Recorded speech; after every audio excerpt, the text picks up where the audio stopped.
Hi.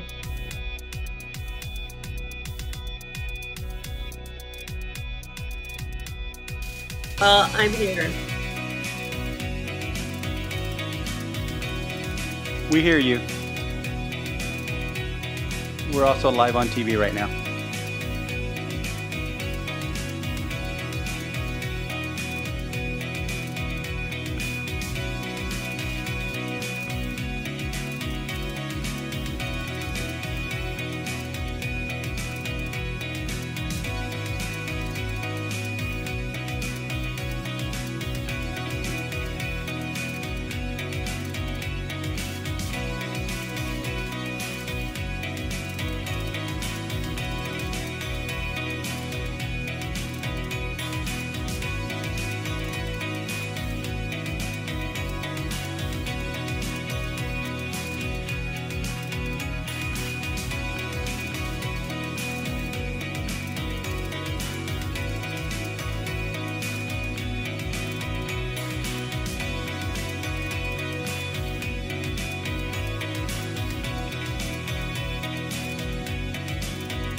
right.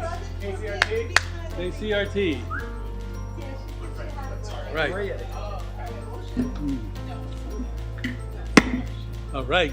We're ready to begin open session to hear public comments before closed session. Start with the roll call. Yes, I'll start with Councilmember Wilson, who is joining us via Zoom. Present. She's joining us under AB 2449, Just Cause, and she has an announcement to make. Go right ahead. Is my announcement that I have a contagious illness Okay.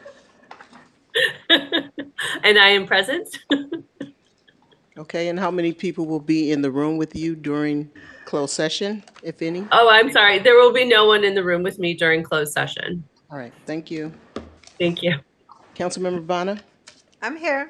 Councilmember Brown, Here. Councilmember Jimenez, Presente. Councilmember Robinson, Here. Vice Mayor Cepeda, Here. and Mayor Martinez. Here. During closed session, the council will discuss the following items. Item C1 is conference with legal counsel, anticipated litigation, there's one case. Item C2, conference with legal counsel, existing litigation, City of Richmond versus Royale Bank of Canada and JP Morgan Chase. And the second case is City of Richmond versus Royale Bank of Canada, JP Morgan Chase, Public Resources Advisory Group, and the Majors Group. Conference item C3, conference with labor negotiators, agency representatives Sharon Taylor, Jack Hughes, and Lisa Charbonnet. Employee organizations include SEIU Local 1021 full-time and part-time unit, IFPTE Local 21 mid-level management and executive management unit, Richmond Police Officers Association, Richmond Police Management Association, IAFF Local 188, and Richmond Fire Management Association. Item C4, conference with real property negotiators. Property is located at 1414 Harbor Way South. Agency negotiator, David Alshire, City Attorney, and Emily Combs, Finance Director. Negotiating parties, Orton Entertainment LLC. Under negotiation, price, terms of payment. Item C5 is liability claim. Claimant Terminal 1 Development LLC, agency against City of Richmond. We have one speaker. You'll have 2 minutes to address the council. If there's anyone joining us online that would like to address the council under this item, please raise your hand at this time. Cordell Henler. Thank you. So good afternoon, Mayor Martinez, Council. I'm gonna keep it short. So for the record, I am Cordell Henler, Richmond. So I'll get right to the point. The unions have deserved a raise for a number of reasons. Because one, they have families they have to support. Number two, everything is going high. So I am asking you to please find it in your hearts to give these groups a raise. So think about it, though. We got the holidays next month, so if you want to be like good stewards, you would give the employees a raise. And I'll just leave it at that. Okay, we do not have any additional speakers. If there are no additional speakers, public comment is closed, and we will now adjourn to closed session.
Did you hear that? Wow. It is now time to start the special meeting of the Richmond Housing Authority. We'll begin with the Pledge of Allegiance. I pledge allegiance To the flag of the United States of America and to the republic for which it stands, one nation, under God, indivisible, with liberty and justice for all.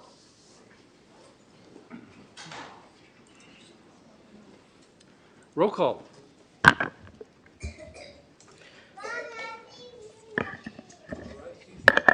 We'll start with Commissioner Wilson, who is joining us under Assembly Bill 2449, Just Cause. She is ill tonight, so she's joining us via Zoom. Councilmember Bonner, I'm here. Councilmember Wilson, I'm here. Councilmember Brown, Here. Councilmember Jimenez. Presente, I'm sorry, this is Commissioner Jimenez. Commissioner Robinson, presente. Here. Vice Chair Zepeda, Here. Chair Martinez. Tenant Commissioner Scott is absent. Our next item, Statement of Conflict of Interest. Are there any? Hearing none. Our next item is a report from the Executive Director. KCRT, if you can please bring up the PowerPoint.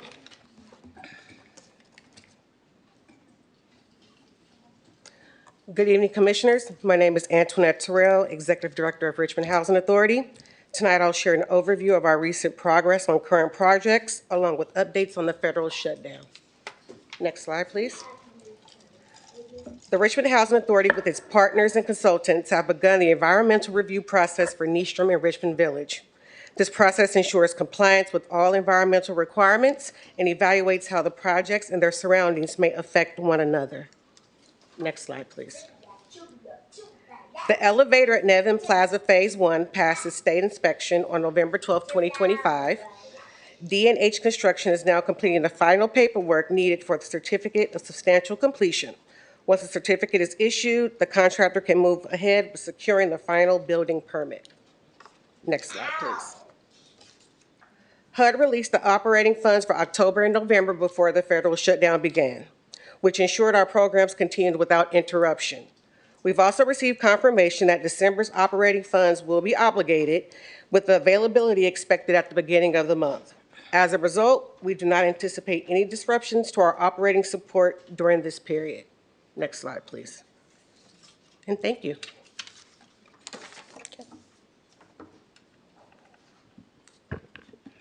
Our next item is agenda review, and this is the Housing Authority agenda. Are there any changes? The only items we have are under consent calendar. No changes? Okay.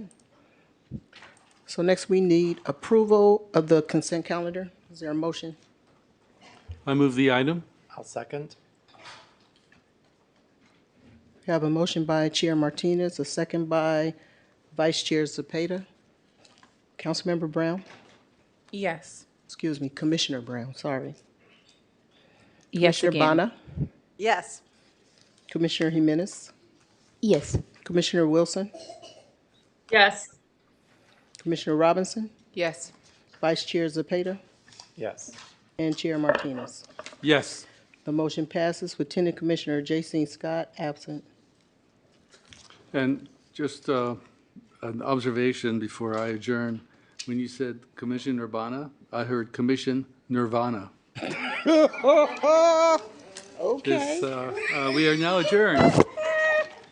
I take that as a compliment. Did you want to speak? Okay, I'm sorry. We have one speaker for Housing Authority before we Yes. adjourn this meeting. I was gonna say point of order. So, good evening, Chair Martinez, Commissioners. For the record, I am Cordell Handler, and I'm a Richmond resident. So, I looked at the consent calendar. I think it's fine. You just approve it, so let's get it done. Thank you. We are now adjourned Okay. and ready to start the regular meeting of the Richmond City Council. Roll call. Again, Councilmember Wilson is joining us under Assembly Bill 2449, Just Cause. She is ill tonight. She's joining us via Zoom. Councilmember Bonner. I'm still here. Councilmember Brown. Here. Councilmember Jimenez. Presente. Councilmember Robinson. Here. Councilmember Wilson. Here. Vice Mayor Zepeda. Here. And Mayor Martinez. Here. Our next item is statement of conflict of interest. Are there any? Okay, hearing none. Our next item is agenda review. We have a request to remove item V3A from the consent calendar, and that is the update of the Black Resilience Project and Fund. That is a request from Councilmember Robinson. A request to remove item V4C, annual report for Richmond Industrial Safety Ordinance. That was a request from the public, Ms. Claudia Citron. Item V6A, agreement with West Contra Costa Unified School District for use of the Booker T. Anderson Community Center. And that was a request from, Me. oh, Wilson. Councilmember Wilson. I'm looking around. Okay. Those are the only changes that I have. I don't know if anyone else has any other changes. No? We'll Okay. move on. All right. Our next item is report from the city attorney of final decisions made during closed session. Good evening, Mayor and Council. Tonight's closed session, no final decisions were made, but I'll just note for the record that C5 under liability claims, that item was not discussed. The remaining 4 were discussed, but no final action was taken. Thank you. Okay, our next item is a report from the city manager. Good evening, Mayor Martinez and City Council. KCRT, can you please put up the slide deck?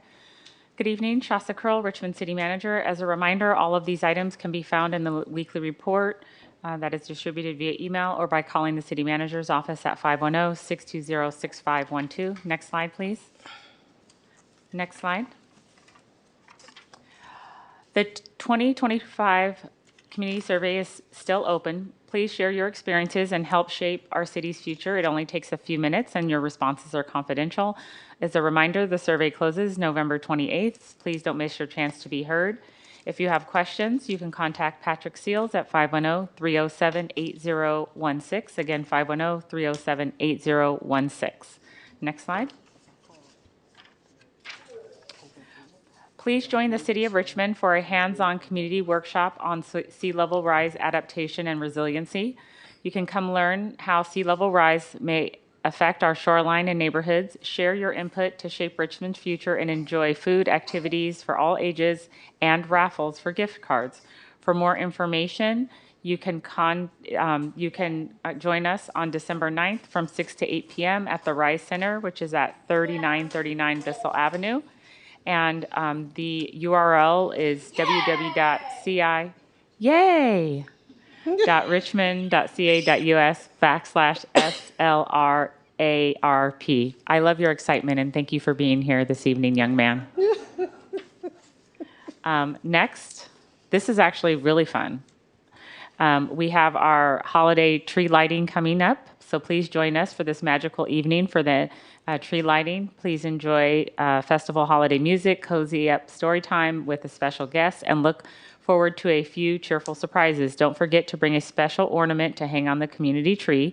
You can kick off the season together with joy, lights, and laughter. Everyone's welcome, so bring your family, friends, and holiday spirit. For more information, you can contact the city's recreation team at 510-620-6793, and this is on November 19th from 5:30 to 6:30 p.m. in the Richmond Auditorium. I've gone previously, and it's really a lot of fun. I encourage everyone to come out. It's a really fun event. Next slide. Have a good evening. Okay. Our next item is open forum. And open forum is an opportunity to address the council on items that remain on the consent calendar or items that are not on the agenda. Tonight, we have 3 items that were removed from the consent calendar. Item V3A, that's the update on the Black Resilience Project and Fund. V4C, Annual Report for Richmond Industrial Safety Ordinance. And V6A, Agreement with West Contra Costa Unified School District for use of BTA Community Center. If you would like to speak on any of those 3 items, you need to complete a pink card and turn it in to the clerk before the items are called for discussion, and they will be called at the end of the agenda. During open forum dialogue between the council and speakers is prohibited. Tonight, we have 14 in-person speakers. If there's anyone joining us online that would like to address the council under open forum, please raise your hand right at this time. Let's see. Raise your We will hand, Kim. start with the in-person. Do it fast. We'll start with the in-person speakers and then move to the online speakers. When your name is called, please come forward and line up behind their speaker podium. And when you are called to address the council, state your name and your city of residence is optional. Please terminate your address to the council when your time expires. Each speaker shall be allowed up to 2 minutes to address the council. The City of Richmond welcomes your comments and requests that you present your remarks in a respectful and appropriate manner within the established 2-minute time limit. Speakers are Cordell Hendler, Najib Al-Nagar, Claudia Citron, Don Gosney, Irania Delamora, Janice Hagan, Maria Ayima,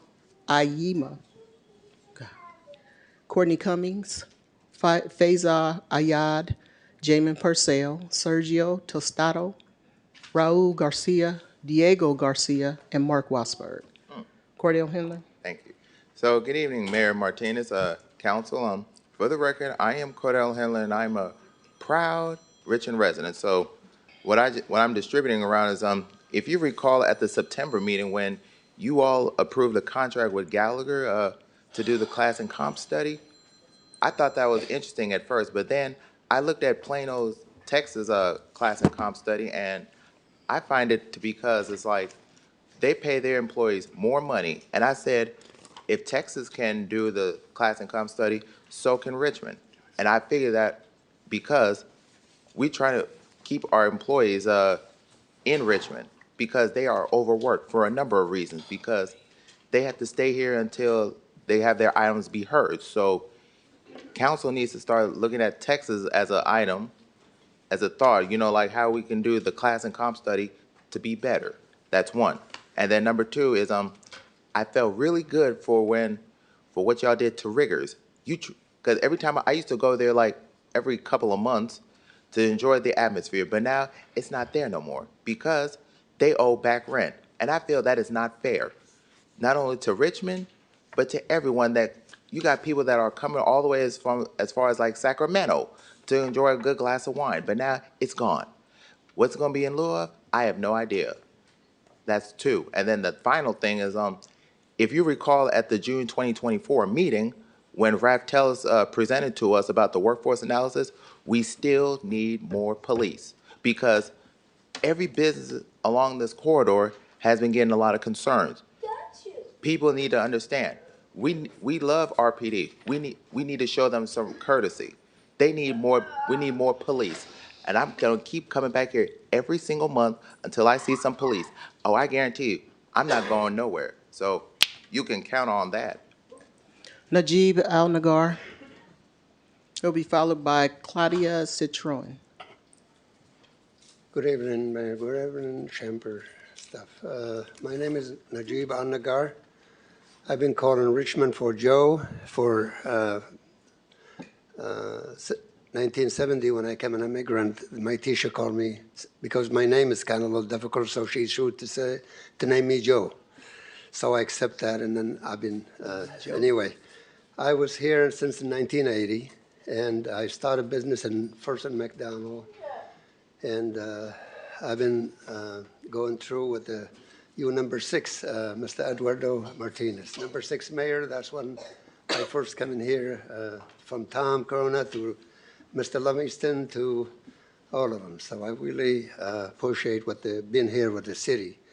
Anyway, I retired 19 2023, and then the business was switched to my son.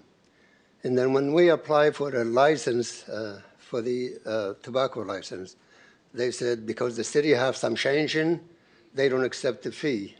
So they, because they changed it from Richmond Police Department to the city of Richmond.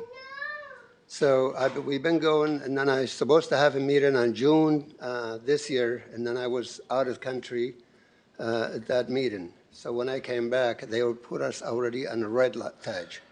We can, they're not going to issue us the license. So I'm here in front of you to appeal that and see if you can please help me to reissue the tobacco license, because that's going to be effective. For 45 years, we've been doing the business on the errand triangles, and then it's no problem. We comply with every law on the city.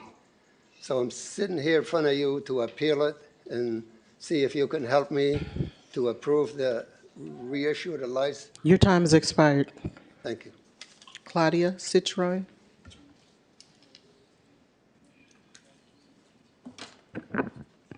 Claudia Citroen. This is a short version of the email I sent to council and city attorney this last night. Again, and this is for the community, I like the community be aware that the Richmond CPRC violates the Brown Act violation, the Richmond Charter, and the CPRC handbook. For over 6 months, the CPRC failed to post agendas on the city official notification system. It used instead a private email list, and it effectively suppressed access to agendas and limiting public participation for over 100 signed up residents. The codes it violates is in the email. Chair Martinez, Lawson, and Cantu repeatedly interrupted and discredited commissioners, retaliate against those raising lawful concerns, and intentionally block establishing the required commissioner training tracking system. Again, codes are listed in the email.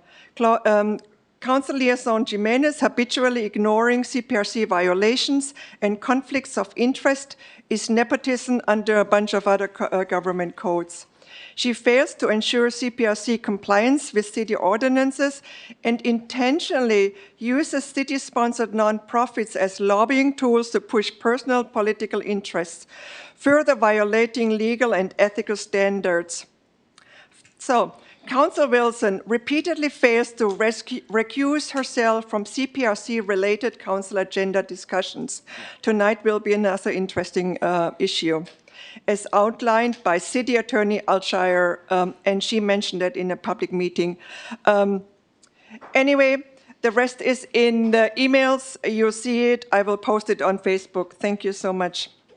We expect just from the city to follow basic laws and take action now, please. Thank you. Don Gosney.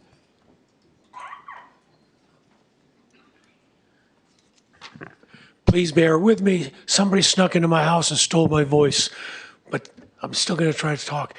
One of the great things we have about the city of Richmond is our neighborhood council system. We've got in the neighborhood of 36 neighborhood councils, but the problem is 2/3 of them are inactive. But what a misunderstanding that people have with neighborhood councils, they are not actually a part of Richmond. They are independent of the city itself. They partner with the city so that newsletters are sent out and they provide facilities. But the city of Richmond has no say or control over the neighborhood councils. Where this is important is you've got some of our city department heads and other people in the city, and some council members even, that think that you can't get anything done unless you go before your neighborhood council first and you get their blessing. You can't bring a business in unless you get unless the neighborhood council sprinkles holy water on it. You can't get speed bumps unless you go through your neighborhood council. And none of that is true. But the problem we've got is we've got some of our projects going on in Richmond that are being done because a very small number of people going through their neighborhood council are saying, we have to have speed bumps, we have to have a roundabout or something like that. And it's not really dealing with the entire population of Richmond. I live in East Richmond. We've got 5,500 homes. multiply that by 2.8 residents, that's an awful lot of people. But we got things happening in Richmond, in my neighborhood, that are just going through the neighborhood council. My neighborhood council, we don't have newsletters. We have a website that nobody has a URL on. We have no notifications about the meetings, hardly. I said, this is not representative. So me as a citizen, I should have the same rights as a neighborhood council has to ask for speed bumps, to ask to put a business in.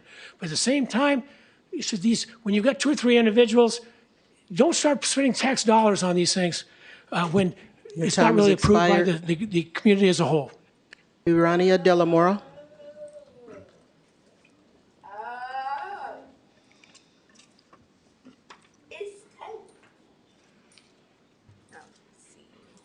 Okay, hello, City Council. How are you today? My name is Irania De La Mora, and I'm here because I want to involve myself more in politics, and I've done so before in the past. I've tried volunteering for anything that really is available to volunteer for. I'm never selected. People always say everything is full. And then I've also applied for all the positions available on the Richmond website, and then I never get called back. They say I don't qualify. I don't know how. I have a degree from college. I have a history degree, and I've worked for many years for many companies, but I suppose I don't even qualify for entry-level jobs. So the only thing that's really left for me to do is to attempt to run for mayor. That's the only thing I can really do. So I plan on running for mayor maybe in the next 4 years or so. I don't know if I can present myself here or not for that, but in the next 4 years, not this year. And then I also really want to support Mayor, I want to support Mark Wasby to run for mayor this year. We're not supposed to be campaigning. Oh, very good. Okay, then I won't. Thank you so much. That's all I wanted to say. And I really will hope that I can do politics somehow in the future here. Oh, thank you so much. Goodbye. Our next speaker is Janice Hagan, and will the following individuals please line up behind the speaker's podium? Marie Enium, Courtney Cummings, Faiza Ayad, Jamin Purcell, Sergio Tostada, Raul Garcia, Diego Garcia, and Mark Wasberg. Janice? Good evening, Mayor and City Council members. I'm Janice Haugan. I'm a Richmond resident, and I'm part of a group working to end the use of illegal fireworks in Richmond. Tonight, I'm going to talk about illegal fireworks manufactured in California. These are not ones sold at stores in Nevada. An investigative Sacramento Bee article came out a week ago linking the seizure of fireworks in the city of Commerce in LA County that occurred in May to the explosion in July at devastating pyrotechnics, which is in Esparto in Yolo County. This was ostensibly a wholesale company. 7 people were killed in that explosion. You may have heard that 2 San Pablo residents were part of the 7. Anyway, the article mentioned that overloaded, otherwise known as quick draw, fireworks were part of the seizure in Commerce of over 100,000 pounds of illegal fireworks. It's lucky that they were confiscated because, according to the article, they contain more pyrotechnic material than federal regulations allow, are much more powerful, and are a major safety threat. It's like the difference between being hit by a bicycle or being hit by a car. Tests conducted by the Federal Consumer Production Safety Commission on similar products found that some were dangerously overloaded with up to 72 times the legal level of explosive material, rendering them banned hazardous substances. Importation records show that these ones in Esparto imported chemicals commonly mixed to produce flash powder used in fireworks. Experts said these, well, I'm not going to finish this. Okay, so thank you so much for listening to me, and just that, you know, thank you. Marie Enium. My name's Marie Anyam, and I'm the parent of Lydia, who's down here on the floor, a current TK student at Stige Elementary. Both my children have special needs with IEPs. In the summer of 2024, Stige campus was shut down due to numerous facility complaints, neglect, and awful working conditions. It was determined that the property was unsafe and hazardous. In August 2024, 2024, they moved Stige to Dijon Middle School. We're told we'll have a new building in approximately fall 2027. I come here tonight humbly asking Mayor Martinez and the council members for your help and support of the Stige family. Currently, we don't have an adequate facility to house the after-school program. Because it's being held on the Temp campus, not all the families can access the program due to transportation challenges. Can you please help us? It would help so many families who want their students to participate in the after-school enrichment program. Numerous families are waiting for the program to move closer to their home. We are Richmond residents and want the best possible education and safe facility for our students. My kids and I have been at every WCC USD board meeting this school year. I am continually advocating for the basic needs of Stige. We've been neglected and passed over too many times. I'm forever grateful to the wonderful and caring staff at Stige who continue to show up for our students and show their dedication as passionate educators. Through the ups and downs, they have stayed faithful to our students. Please help us as we educate the future leaders of America. Thank you for your time. Thank you. I wanted to say that your topic could have been construed to be V6A, which is agreement with the West Contra Costa Unified School District for use of Booker T. Anderson Community Center. But because you did not mention that, I let you finish. Okay, thank you. Okay, so, I was told not to mention it. yes, okay, fantastic. Yes, yes. That was very well advised.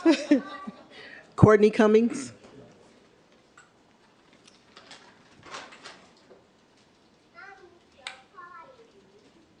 Good evening, City of Richmond, City Council, Mayor Eduardo.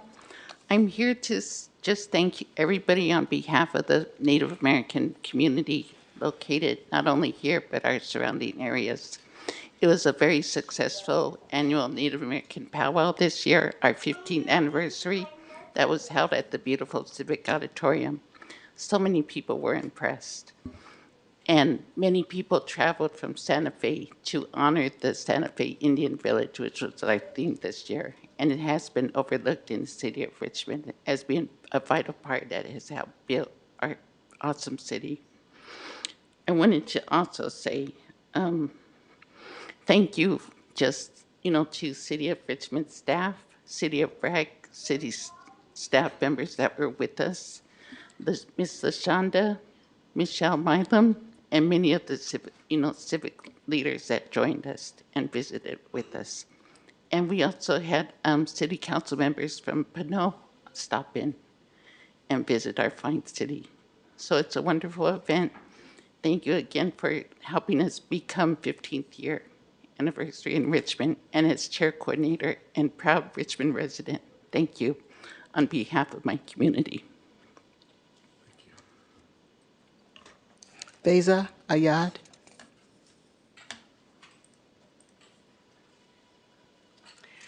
Assalamu alaikum, everyone. My name is Faiza. I live in El Cerrito, and I just wanted to mention I was standing here 4 years ago, and maybe a little bit more, and I mentioned about the hostile going on, and it's getting worse. And I said, learn from the Middle East, because what's going on now, as you can see, it's getting worse in United States. And I have been here, next month will be 47 years I have been here, and I don't like to see this country going down. It's a beautiful country, beautiful people, very kind, but their mind is controlled by the media and some other people. They like to control the people. They don't let them speak for themselves, think for themselves. And it's getting out of hand. And our children, they're gonna pay for it later on. And we don't think nothing of it as long as it doesn't touch my neighbor or it doesn't touch me. I am okay. But it's a mistake to think it's not gonna come to your backyard. And I see it around. And we need to wake up and understand exactly what's going on around us. Otherwise, we'll be sinking, all of us. Your time has expired. Thank you. Jamie Purcell, followed by Sergio Tostado. Hello, my name is James Purcell. I'm the chair of Richmond Rainbow Pride, and on behalf of Richmond Rainbow Pride, I want to thank the City of Richmond for raising the transgender flag today. This simple, powerful act of visibility sends a message that matters, especially now, that tells our transgender neighbors, friends, and family that your city sees you, your city values you, and your city stands with you. We gather during Transgender Awareness Week, a time dedicated to education, visibility, and truth-telling about the lives, experiences, humanity of transgender people. And tomorrow, on the 20th, on Transgender Day of Remembrance, we honor the transgender individuals whose lives have been taken by violence, hatred, and neglect. This year, 58 known transgender people were killed in the United States, and globally the number rises to at least 311. And I have to say at least because that's as many as we know, because cases go unreported, misreported, and erased entirely. They're not statistics, they're human beings, artists, students, parents, coworkers, community members whose lives deserve safety, joy, and long futures. And I named this because we named this truth because remembrance is an act of love and visibility is an act of resistance. We cannot ignore the moment we are living in currently. Across the country, there is a growing anti-transgender political movement that targets transgender people's existence itself through legislation, misinformation, and fear-based rhetoric. These attacks show up in our schools, our healthcare systems, our public spaces, and sometimes even within our own city council chambers. But Richmond is choosing a different path. When we raise the flag, we are declaring that hate has no home here. We are saying that transgender people deserve to live their lives openly, safely, and with dignity. It's not just symbolic, it's a commitment. And to every transgender person hearing this, you belong, you're loved, and your life has worth beyond measure. Richmond Rainbow Pride stands with you today and every day, and we will continue to fight for a world where remembrance is no longer necessary because violence and hatred have no place. Thank you. Sergio Tostado. And he'll be followed by Raul Garcia.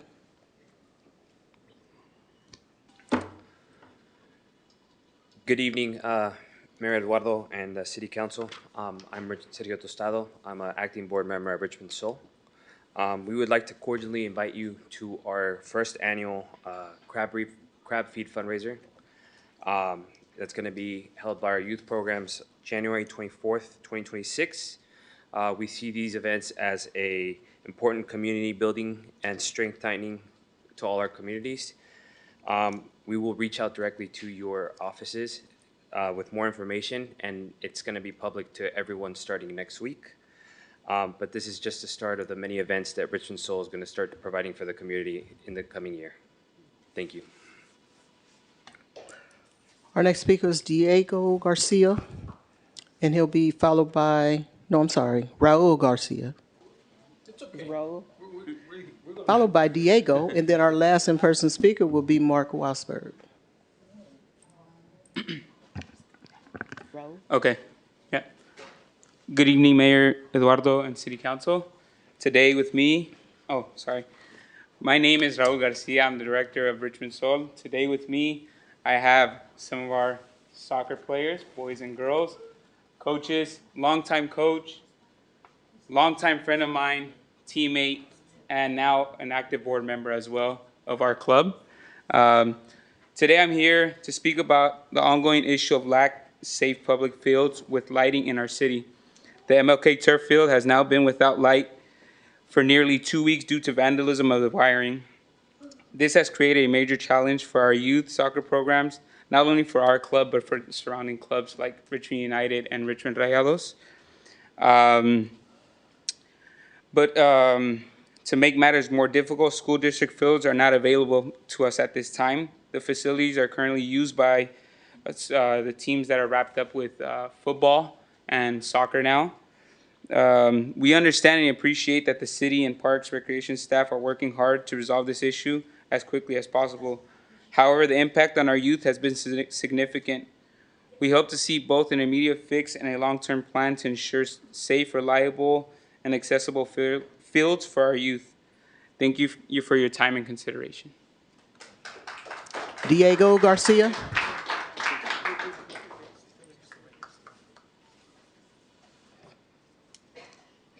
Good evening, Mayor, Council members, Diego Garcia, City of Richmond. I'm here to just inform you guys of the information that has been actually publicly known to a lot of people, but not everyone. Our kids have been in sports for many years, and their efforts have not actually been publicized like they should be. We currently have a national premier team that competed last year and won the national tournament. And this year, back to back, they also won that tournament. But, you know, big hand for them, absolutely. They're not here because now they're in sports in high schools. But the reason I'm here is because we have some kids here who were not even born when I first came here and asked for adequate fields, for safe fields. This is long overdue. We come here only on open forum to ask this request. And I know it's important, but I know it's not a priority. We're here to ask you guys, when are we going to actually have a dialogue, a conversation, to be able to make sure that we're here and be put on the agenda, to actually have this information and be able to have public speaking and people to come up here and say, you know what, it's going to happen. Because I don't want to wait another 22 years when these kids are no longer here to be able to do that.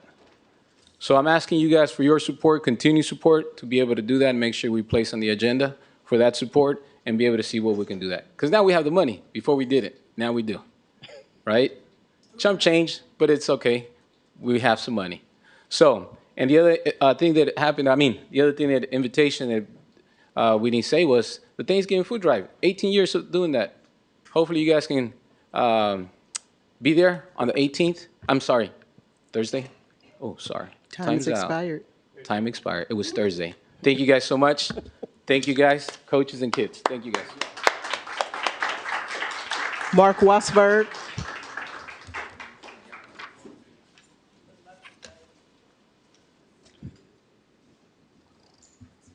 If I may, Mayor, Daniel Chavarria, through the chair, if I may, can you please go speak to the public speaker? Thank you.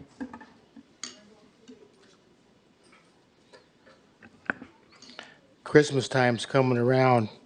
First Northern 2500 Devon Street, Richmond, California, 94804. Richmond First. You can send your check and money order to that address in care of Mark Wasberg. It's all about helping the children here, because we're not going to go out and buy them presents. We're just going to give them the money so they could go ahead and spend it on their own. It's just a bank right across the street there, the First Northern Credit Union. So you can send your check and money order, and round about Christmas time, we'll be handing out the money. So thank you.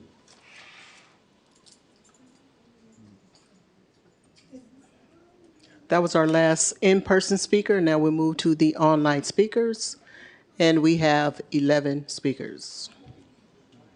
And those 11 speakers are Michael Fitzhugh, Porak, Michael Mejia, Iam, Koa, Arto Rentila, followed by John Ecker, Lonso, Michael Pageling, Sarah Cantor, Alexander Kane is the last speaker. First speaker is Michael Fitzhugh. Please unmute yourself and you may begin. Good evening, Mayor, Vice Mayor, and Council members. My name is Michael Fitzhugh, and I live in Marina Bay near the Transmontane Operating Company's Richmond Terminal site, located alongside the Santa Fe Channel of the Richmond Inner Harbor. I'm here to express my deep concern about the proposed terminal rail expansion and truck rack improvements project. I know, probably not something that is going to keep you riveted to a report, but it's important because as a resident, I'm worried about the potential for increased noise, truck traffic, and air quality impacts on nearby families. These impacts will not exist in a vacuum. We already contend with substantial impacts from other industrial neighbors at Sims Metals, Eagle Rock Aggregates, Cemex, California Oils, and the Richmond Pacific Railroad. I respectfully ask that the city take a careful, thorough look at these issues and ensure that any project moving forward includes strong protections for the health and well-being of our neighborhood. Thank you for your time and consideration, especially Councilmember Wilson, who has helped keep me apprised of developments around this project. Thank you. The next speaker has a device named Porek. Please unmute yourself, state your name for the record, and you may begin. Good evening. Can you hear me? Yes. My name's Ben Terry. I'm the president of the Richmond Police Officers Association. I want to speak tonight about, again, constructive and solution-focused way about our labor negotiations. There's been some mention, I guess, apparently among city staff and maybe even council members that the POA has canceled meetings and negotiations. And that narrative leaves out a critical fact. The only time a meeting has been declined is when the negotiation team has informed us they don't have new proposal or nothing meaningful to discuss. There's no point in negotiating things when there's nothing on the table to discuss. So right now we're simply waiting. We're waiting for the city manager's team to give us dates on when they're available and be prepared to bring forward proposals that have been sent back and forth, et cetera. And the POA is ready to meet or ready to meet as often as necessary. What we need and what we've been missing is the availability and somewhat of the preparedness on the city side. This delay is not just a labor issue, it's becoming a public safety issue. Our staffing levels are critically low, as you all know, and as the public knows. And the department is being held together by officers, taking on countless additional responsibilities and community-based assignments, many of those on overtime. If we cannot gain progress at the bargaining table, officers are going to have to scale back to their assigned duties. The extra work, volunteer overtime that fills the gaps by short staffing will not be sustainable without a committee from the city to move negotiations forward. We also have 2 trained officers, Officer Stocking and Officer Remick, still being kept off duty during a staffing emergency. Bringing them back would provide immediate relief and demonstrate the city's commitment to stabilizing the department. The city attorney and the city manager know very well, whether they've shared with you or not, that there is nothing legally that is blocking their return to work. So tonight, I'm respectfully asking the council to resolve that stalemate, directing the city manager's negotiating team to do 3 things. Provide the POA with concrete, timely bargaining dates, come prepared, and allow progress. Your time has expired. Thank you. The next speaker is Michael Mejia. Please unmute yourself and you may begin. Good evening, everybody, mayor, council people, and all you folks in the audience and all fellow Zoomers. My name is Michael Mejia. I live over on Yuba Street in East Richmond.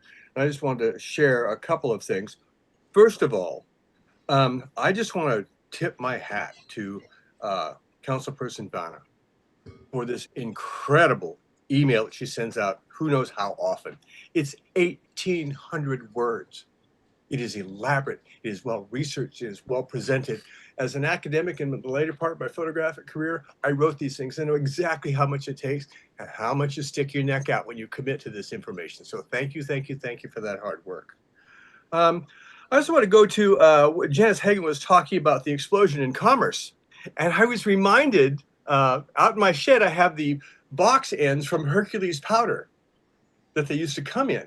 And we also had Giant powder here. And Giant powder was in San Francisco. And then they moved over to Golden Gate Fields, where Golden Gate Fields is now. And it blew up again. And then they put Hercules way out in the end of Point Pinole because they're dangerous. They're explosives. So I'm going to segue into that. I just want to talk about the way that we were able to communicate with our people in our survey. 27% of the entire survey made reports by phone. 20% of those were in District 6. 10% of those were in District 1. And then, and this is critical, 10% comes from people who didn't know. So I find that fact is something we really need to take care of.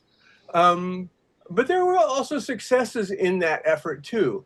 We're looking at 31% were able to get through by phone the first time, which I cannot imagine those phone banks. Those must be on fire on 4th of July. So getting that many through there I thought was really fantastic. And then 16% Your time is were able expired, to use. sir. Thank you very much. The next speaker is EM. EM, please unmute yourself and you may begin.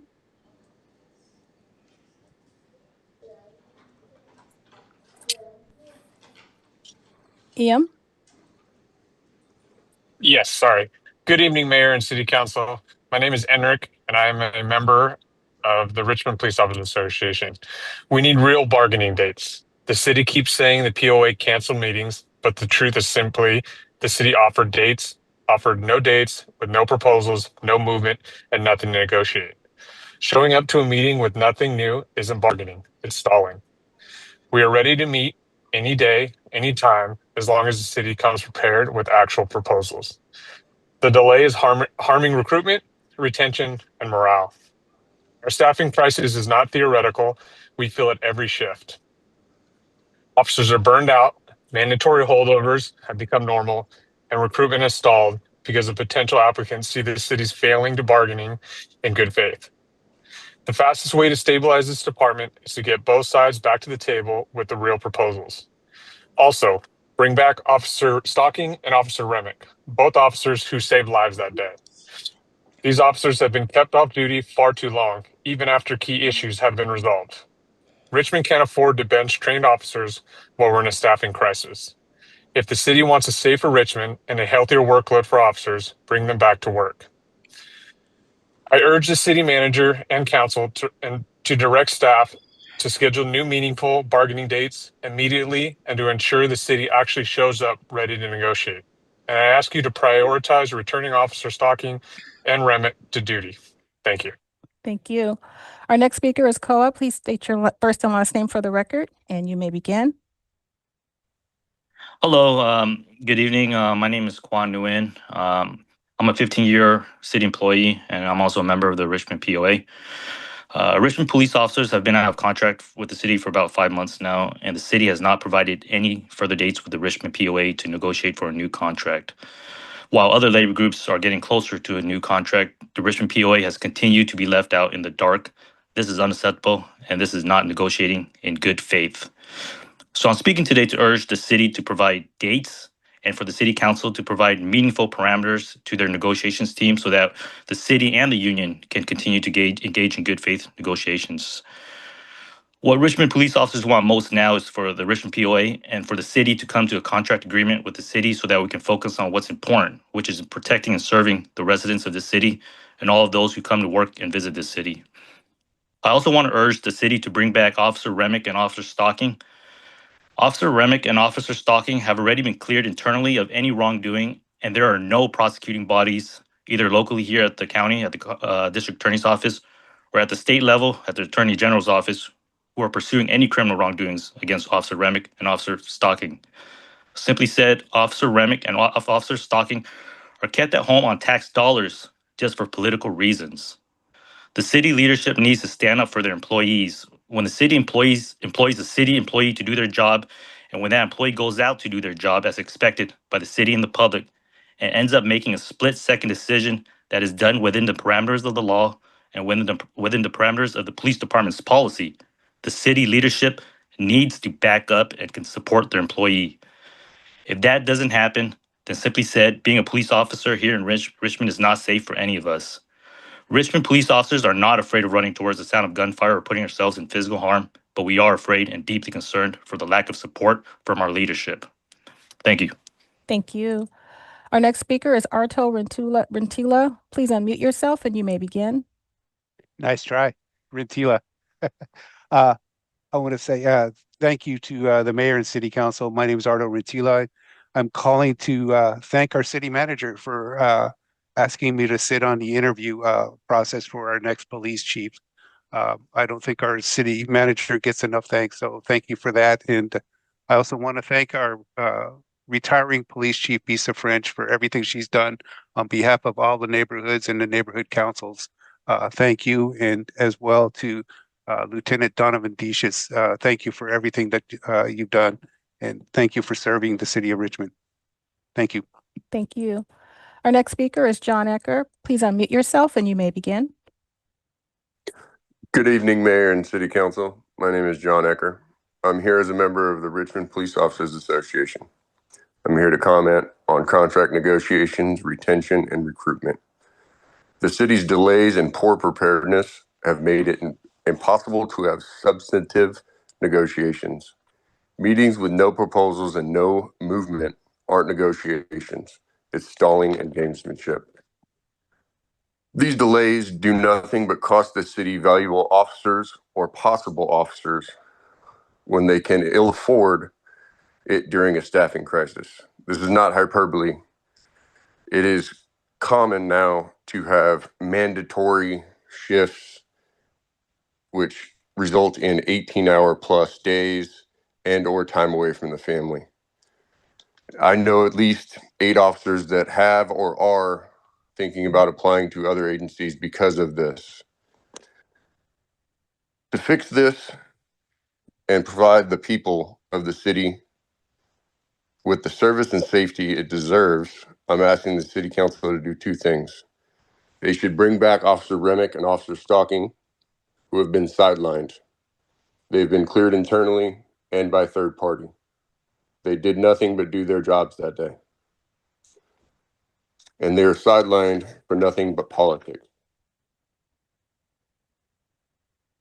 Second thing is the council needs to direct their team to bring actual meaningful proposals to the meetings. That's way we can actually negotiate.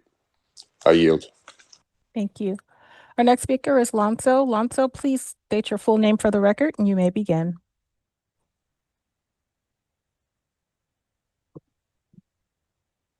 Lonzo.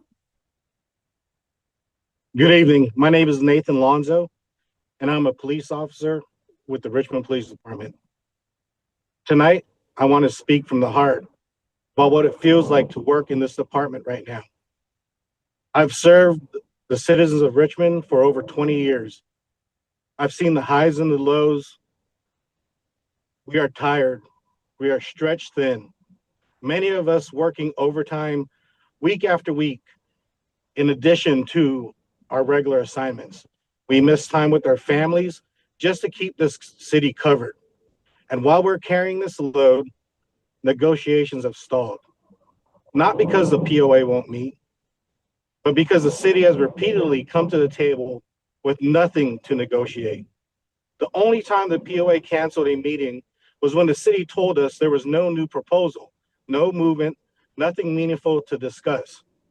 We want to bargain. We're ready to bargain, but we need real dates with real proposals. Without that, the city is simply prolonging crisis that we're already living every day. On top of that, Richmond continues to sideline Officer Stocking and Officer Remick, 2 trained officers who should be serving this community right now. With the staffing levels we're facing, this decision is not just unfair to them, it is unfair to the public and unfair to the members of the Richmond Police Department. Officers are leaving because they don't see a path forward. Those who stay are operating at their physical and emotional limit. The solution starts with a city that shows up, negotiates in good faith, and brings our people back to work. I'm asking the city council, direct the city manager to schedule meaningful bargaining dates and bring actual proposals and return officers and Stocking and Remick to full duty. Thank you. Your time has expired. The next speaker is Michael Pageling. Please unmute yourself and you may begin. Good evening. Can you hear me? Yes. Good evening. My name is Michael Pageling, and I serve as a Richmond police officer. I want to start by saying that the men and women of this department care deeply about this city. We show up every day, short-staffed, exhausted, but committed to the mission of keeping Richmond safe. That's why I'm here, because the current state of contract negotiations is making that mission harder. There's been a claim that the POA is canceling meetings. The truth is simpler. The only meeting the POA canceled was when the city said they had no new proposals and no movement. Meeting with nothing to negotiate isn't productive, it's performative. We need real progress, not placeholder meetings. Every week that bargaining is stalled, we lose more officers. We lose experience. We lose community trust when response times go up. Recruitment becomes nearly impossible when potential hires see a city unwilling to negotiate with its own police. We also need to talk about officer stocking in Remick. Richmond is short-staffed. We need trained, capable officers working, not sitting at home waiting for a decision.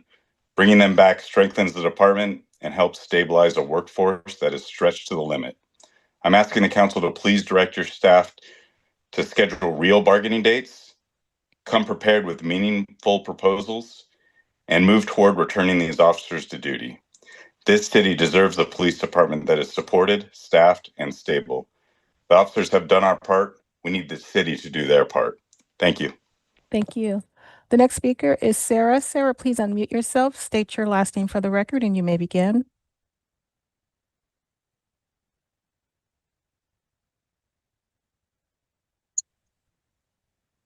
Sarah? Yes, so sorry. This is Sarah Cantor, Richmond resident. I am speaking tonight because I wanted to wholeheartedly second the comment made by John Gosney about the neighborhood councils. While the neighborhood councils are incredible tool for Richmond residents to organize, they're only one such tool and only one facet of the community groups of Richmond. And I believe that when conducting citywide assessments, doing community engagement, making sure that neighborhoods are on board with the city's plans, it is neither necessary nor sufficient to engage with the neighborhood councils per se. I think it's good to engage with them. It's also good to make sure that you're engaging with other groups. So, Dawn, I agree with you. And then I also wanted to thank the City Council for their steadfastness in keeping the officers who were involved in taking the lives of a young man during a mental health crisis, keeping them off of the force until a full investigation and evaluation can be completed, and not succumbing to political pressure to do the easy, expedient thing, but to really stand firm and take a stand to protect the safety of this city. So thank you. Thank you. And our next speaker and last speaker is Alexander Kane. Please unmute yourself and you may begin. Good evening. My name is Alexander Kane. I'm a police officer with the City of Richmond, and I'm a director on the Richmond Police Officers Association. I want to speak to you tonight about what it feels like to work for this department right now. The men and women of the Richmond Police Department are tired. We've been stretched thin for far too long. We're in our third consecutive year of mandated overtime where officers are required to work above and beyond the already voluntary overtime the department has asked. This has caused our officers to miss time with their families just to keep the city covered. The men and women of the Richmond Police Department will gladly do it because it is the right thing to do, but everybody is at their breaking point. While we're carrying this load, working for a fair and negotiable contract, negotiations have stalled. Not because the POA doesn't want to meet, because the city has repeatedly failed to come to the table with anything to negotiate. The only time the Richmond POA canceled the meeting was when the city told us that there were no new proposals and no movement and nothing meaningful to discuss. The POA is ready to bargain. We're here, we're waiting for new dates, but they have to be real dates with real proposals. Without that, the city is just prolonging a crisis we're already living day to day. The individuals that suffer the most are the residents of this great city. On top of that, when we're at this staffing level that is abominably low, we have two highly trained, decorated officers. That's Officer Stocking and Officer Remick, both of which are being prevented from serving this community for political purposes only. They acted heroically, and they were placed in a situation where a tragic incident happened. They did their job. They did it exemplary. Please bring them back to work. Thank you, and your time has expired, and that was our last speaker. Thank you. Public comment is closed, and now it's time for the consent calendar. We need a vote on the consent calendar. As a reminder, item V3A, update on Black Resilience Project and Fund. V4C, annual report of Richmond Industrial Safety Ordinance. And V6A, agreement with West Contra Costa Unified School District for use of the Booker T. Anderson Community Center will not be included in this vote.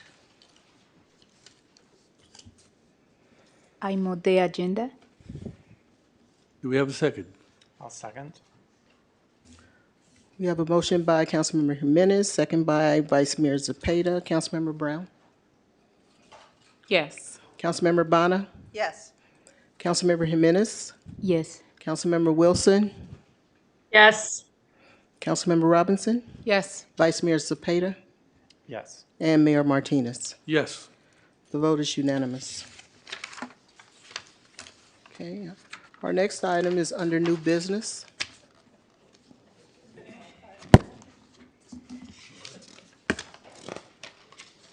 Okay, item W1.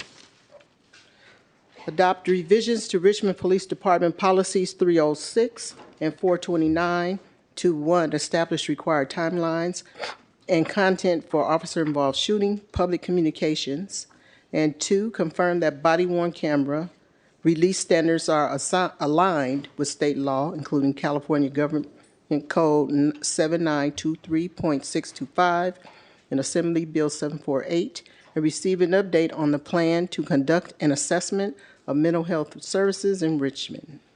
Anyone joining us online that would like to address the council on this item, please raise your hand at this time.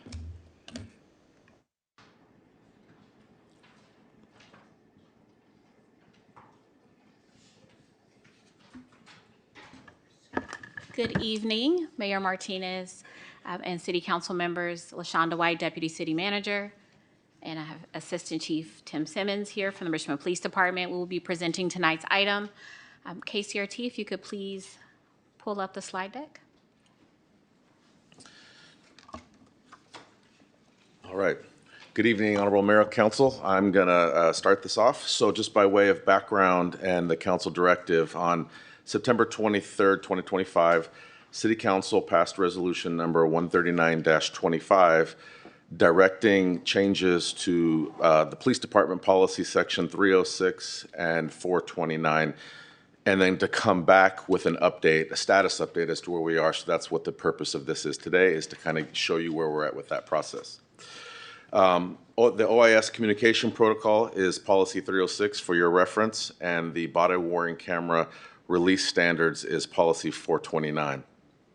And then at the end of this update, we'll be discussing the launch of the mental health service assessment, which was also directed by council under the resolution that passed.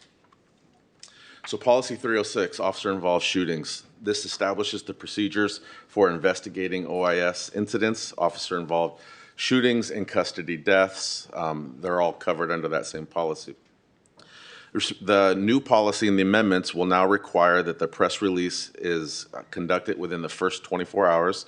That policy amendment is listed in the policy, the new policy, that there will be monthly updates, minimum every 30 days. That is also now listed in the policy, and we've already actually begun implementing that portion of the policy.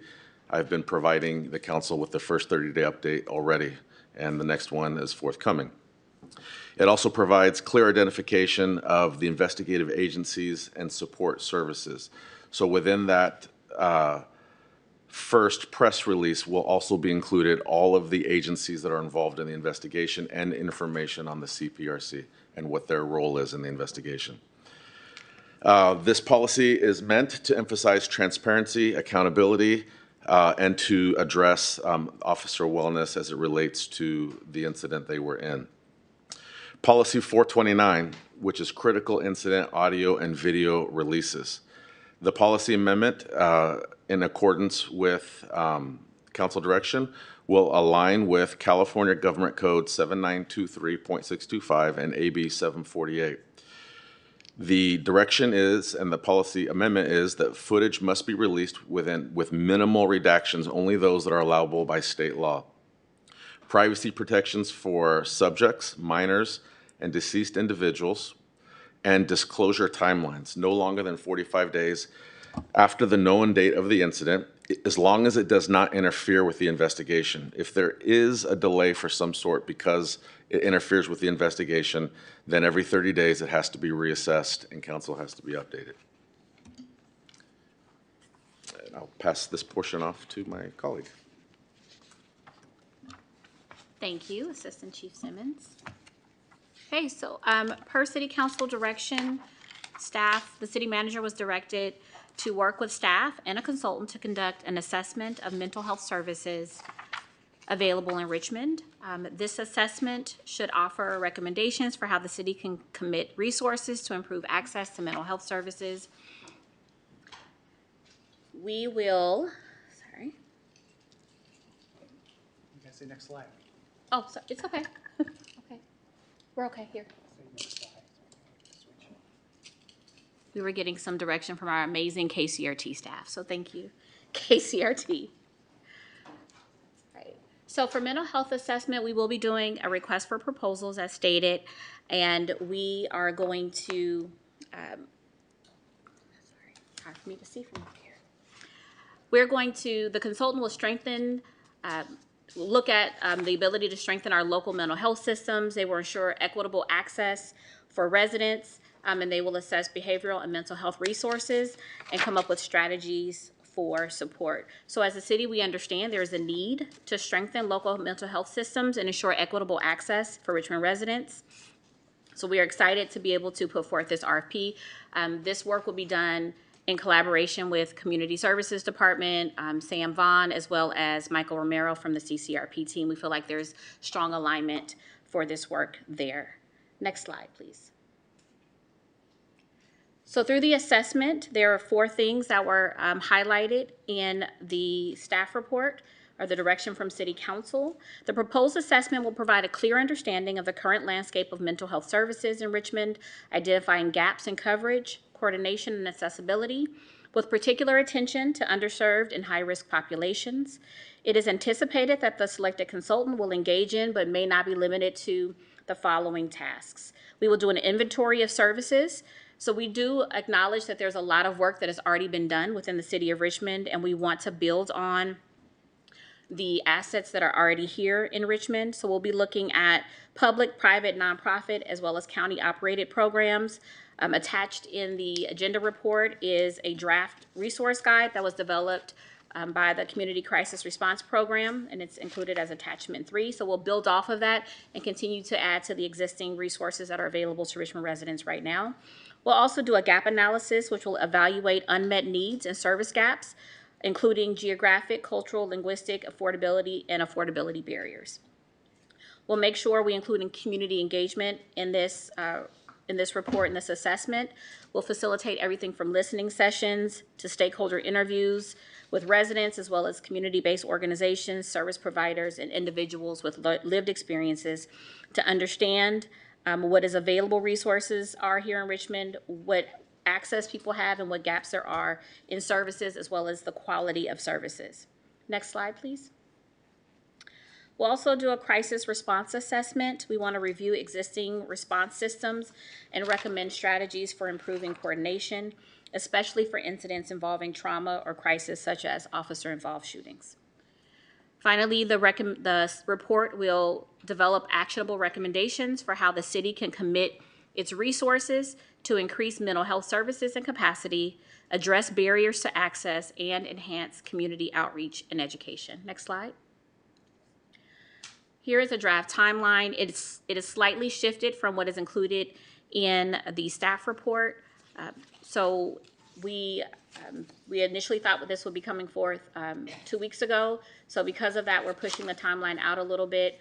We already have a draft RFP that has been developed. It is included as an attachment. And the goal will be to issue the RFP next month or in January. And then based on the council direction, we have 6 months once the contract is executed to be able to bring back to city council a final report and recommendation. So that puts us in September 2026. Next slide. So for next steps, this is our combined next steps between the police department and community services. We will finalize and adopt the revised policies that Assistant Chief Simmons discussed. We will begin labor union impact discussions with both the Richmond Police Officers Association and the Richmond Police Management Association that is required as part of this work. We will release the RFP and get a consultant on contract so that we can launch the mental health assessment. And then as part of that, we will do community engagement and make sure we are transparent with what we are putting out on all for both the police department's work as well as community services work, and bring back the recommendations to city council within 6 months after contract execution. With that, we are available to answer any questions. Thank you. And I'd also like to, if I may, Mayor, through the chair, I'd also like to add a point of clarification regarding Attachment 1, RPD Policy 306. On page 6, it's approximately third paragraph. It states each involved officer shall be provided, and now it states a minimum of 3 consecutive days of paid administrative leave following an officer-involved shooting. It shall be the responsibility of the watch commander to make scheduled adjustments to accommodate such leave. If an officer needs additional days, she shall be allowed that time at the discretion of the police chief, and it should also state or city manager. Okay, thank you. I'd like to start off with public comment. Do we have public comments? We have one in-person speaker. If there's anyone joining us online that would like to address the council on this item, please raise your hand at this time. Our speaker is Mark Wasberg.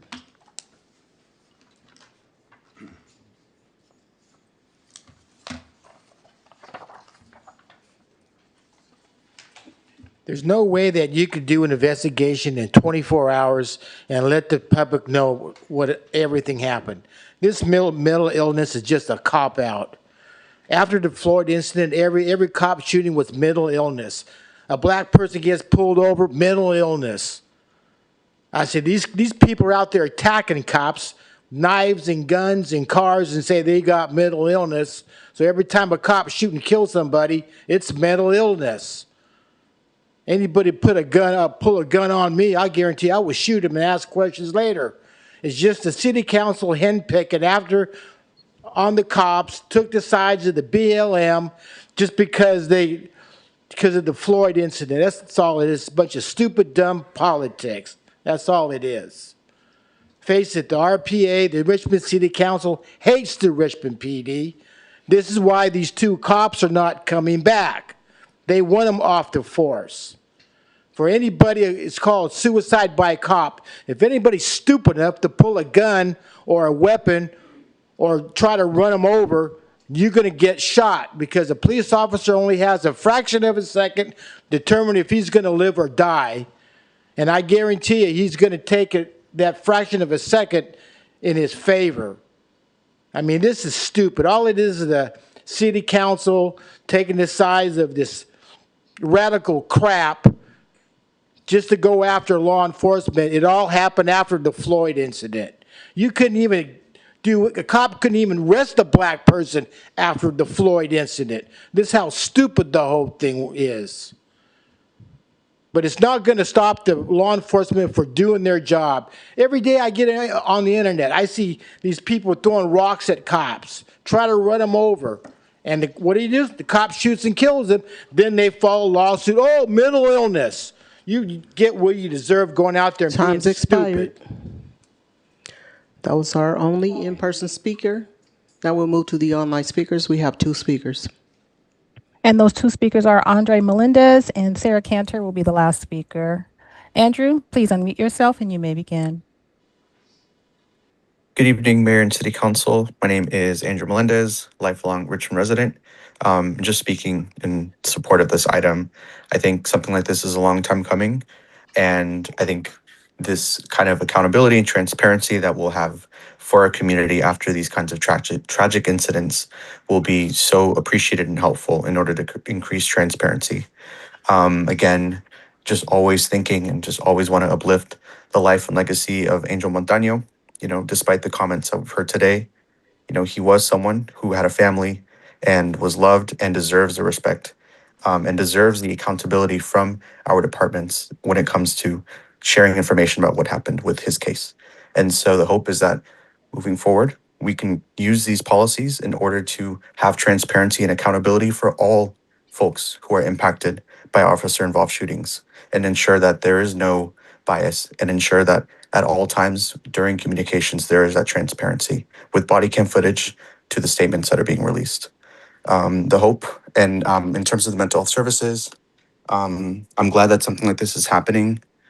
Just really wish that, you know, the timeline is a little shorter, right? I think September 2026, you know, right now at this point, there's just so many folks right now who need the support and who are looking for services now. And so just really hoping that there can be at least some kind of way to at least shorten it in any way. But otherwise, I'm in support of this agenda item. Just want to thank you very much for your time. Thank you. The next speaker is Sarah Cantor. Please unmute yourself and you may begin. Hi, thank you. I was really happy to hear this update about the changes to policy, and I'm happy that the work on mental health is moving forward, but I had some concerns about the sample RFP that I saw issued. My main concern is that the discussion on the night that staff was directed to take a look at mental health services in Richmond was focused on the impacts of officer involved shootings on victims' families, witnesses, etc. And the RFP that was presented along with this item is a very broad look at the scope of mental health services in Richmond in general. There is a single mention of OIS in the scope of services, but it is by no means the central feature, and someone would have to know the history of this item in order to know what is specifically being asked for. So I am hoping that we can come out with that staff can go back to the drawing board and produce an RFP that has is narrower in scope, and hoping that that narrower scope will also allow for a shorter timeline in coming back to the community with increased services rather than just endless assessment. Thank you. Thank you. And that was our last speaker. Thank you. Now we'll go to speakers from the council. Councilmember Claudia Jimenez. Claudia Jimenez.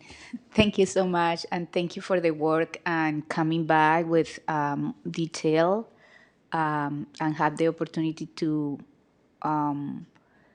look at these and present it. I think is a good proposal, and we hope that we can implement it, all of that, as soon as possible, and that it doesn't is kind of like a stall in any negotiation.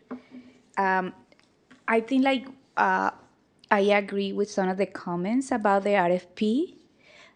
Could you, because one of the things that I was hoping is that this assessment can come before the budget season, because if we want to see what are the gaps and what is needed, and then to have some opportunities to provide inputs about how we fill the gaps, it will be good to have these before the budget, so we can, in the budget, really allocate the money that we think we can put towards that. But if it comes in September, then we miss the boat, and then we won't have anything for the next year. So I think it will be good if we can put it back, have a shorter timeline, so we can have this discussion in the budget. Because if City Council is serious about filling some of these gaps, we need to have a budget discussion about that, because if not, we won't have money, or we will miss the timeline for discussing this in the budget. So I'm wondering if we can have some of this information at least in April, so we have some receiving some information so we can advocate for that in the budget season. Thank you. If I may, Mayor, through the chair, Yes. since that was a question, that's a really good point, Councilmember Jimenez. What I would recommend is that we can, look at the overall budget and suggest to the council a placeholder for fiscal year 25, 26. This RFP wouldn't get us to the point where, so after you get this assessment, then the next step, as I understand it, would be that we would also have to, then based on the assessment, right, put out an RFP for the services that the council would want based on the assessment. So then there would be a subsequent phase. So I think we can, discuss during the budget proceedings what amount that the council may want to earmark as an initial amount. But even with this first component done, you would still need some subsequent follow-up work to have, for example, targeted interventions. Yeah, I just wondering if we will have some idea of how much if we don't have the assessment. Yeah, I mean, I think we can try to move up the timeline, but even if you have the assessment, right, you're still going to need to know, like, we're not sure what the hourly rate is or if we'll be partnering. So I think that there's still going to be a subsequent phase. So if right now, if the council said, okay, staff, what do you think is reasonable? I would say that we would look for, 100 to 100,000 to 200,000 as an initial placeholder. And then, but understanding that there's going to be subsequent phases. Are you following me? Yes, and I don't. I mean, I I just am don't having know. hard time because I think Yeah, like, I mean, I think it could be that like what you are saying is really minimal, that won't do anything, and then what we will do. So I feel like if we can we have at least some preliminary ideas of what is the gap and how much we'll have before the budget or during the budget season. I think I understand your concern and what you are hoping to have happen. I think that'll be very difficult. We start talking about the budget March, April, May. We'll start developing budgets, and then it comes to council, the first meeting in May. So based on the direction provided by City Council, we were to develop an RFP, and that RFP would offer a set of recommendations for how council can commit resources to improve access to mental health services by increasing services, addressing any access barriers, and improving outreach, especially to those undergoing crisis, such as experiencing an officer-involved shooting incident. So I know one of the speakers spoke to that wasn't the whole focus, but per the direction, and these are from the minutes from City Council, that it wasn't just focused on officer-involved shootings. It was to be more broad about traumatic events, experiences that are happening, but there could be some direct focus in addition to that around officer-involved shootings. So after we develop the RFP and release it, and we can definitely try and release it as soon as possible, we'd like to have RFPs out so people can have a good amount of time to respond, at least for 4 weeks. And so if I get this out in December, we're not getting it back to January. We have to go through the process to select the vendor, and then go into contract execution. That takes time as well. So adding another month. And if this timeline is actually as condensed as we can get it, and then per the council direction, the council gave the consultant, once the contract was executed, 6 months to do the work that the council wants that consultant to do, to talk to community, to do listening sessions and stakeholder engagement, all these things that the council wanted to make sure, and research to make sure they had a really good understanding of what resources were available, what gaps. And so we either are going to have to shorten the amount of time the consultant has to do the work, then they bring you recommendations. After the recommendations, that gives you a sense as a council, what buckets, what gaps do we have? Where do we want to commit our resources? And as the city manager stated, after that, still have to do a whole nother RFP for services. We've already actually started that RFP, so we're ahead, knowing that we don't know the buckets or the categories, but we have some sense that we need service providers. And so we will still have to put out an RFP to get quotes from service providers to actually do the work that may come out of the recommendation. So we hear the request to try and speed this up as much as possible, and we will do the best we can. But per council direction, there was some time given to the consultant.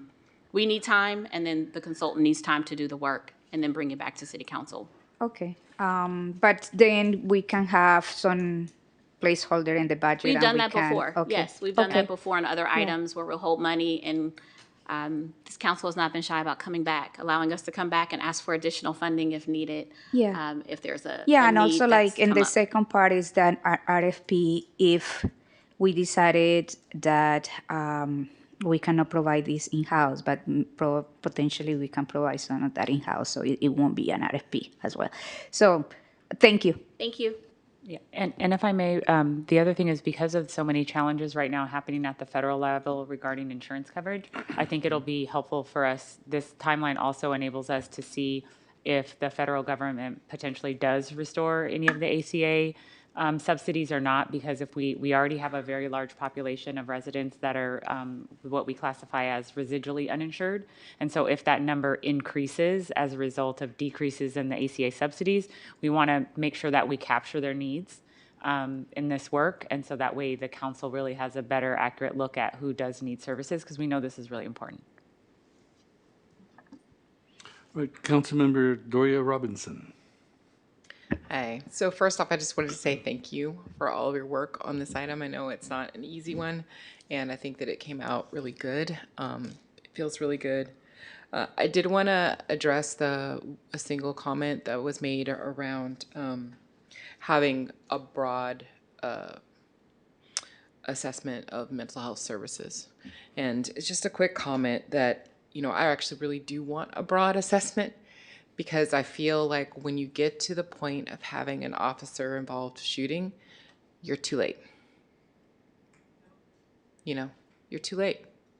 And what we want is to try to prevent the situation from happening. And in order to do that, we need people to have access to services, right? We don't want to get to a place where they, if we do have an officer involved shooting, we'd like to have services for those folks, of course. But the better thing to do is to prevent it altogether, right? And so in order to do that, we really need to understand what do people have access to right now, and where are the gaps, and what could we do? How could we work with the county? How could we work with, other institutions? What's out there? How can we make this situation better? I'd much rather do everything in our power to prevent this from happening than to try to make it better after it happens. At that point, there's so much harm on all sides. I'd just much rather prevent. Thank you. Thank you. Through the clerk, is there a way that we can let the members who are remote make me aware that they want to be on the on the list of speakers? Councilmember Wilson has her hand up, so Yeah, I can but- inform you that she has her hand up. Okay, all right. Good. Councilmember Wilson has her hand up. Yes, okay, thank you. Yes. But, She has her face and everything, hand and everything. Yes, but that was after everyone else put their hands up. So I'll go to Councilmember Sahel Ubana. Thank you. Thank you very much. I wanted to sincerely thank you for the outline of the RFP. Sounds excellent for mental health. So when we had a gathering of nonprofits who work on gun violence, mental health was the #1 need, and we just don't have enough. And on the first Remembrance Day, I cannot forget the face of a young student whose mother was shot in front of him. And after years, you could still see the impact on his face.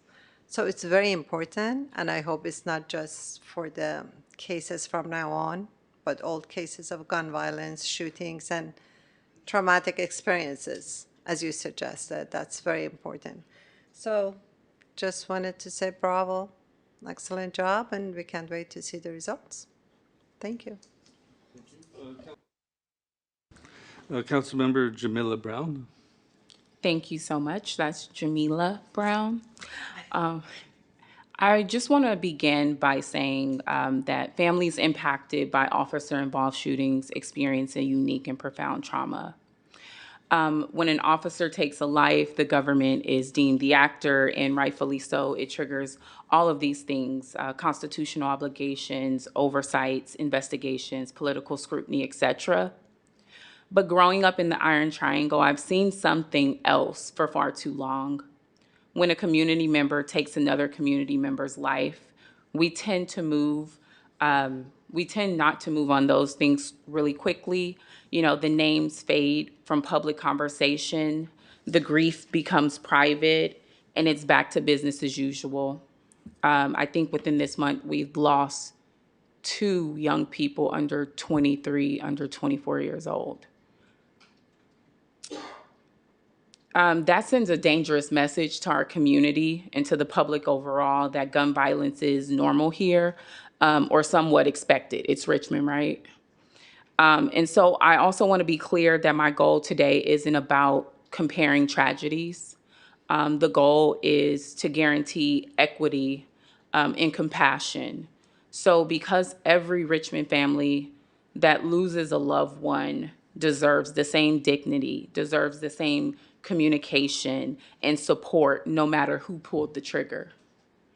And so, what I'm asking and what I truly believe our city needs is that we extend this level of care to all homicide victims and their families here in Richmond. And I wasn't going to say anything about it because, again, I don't want it to seem like I'm pitting tragedies against each other, but I just would be remiss growing up in the Iron Triangle, having so many friends lost, having so many community members lost, and their families are still in the unknown.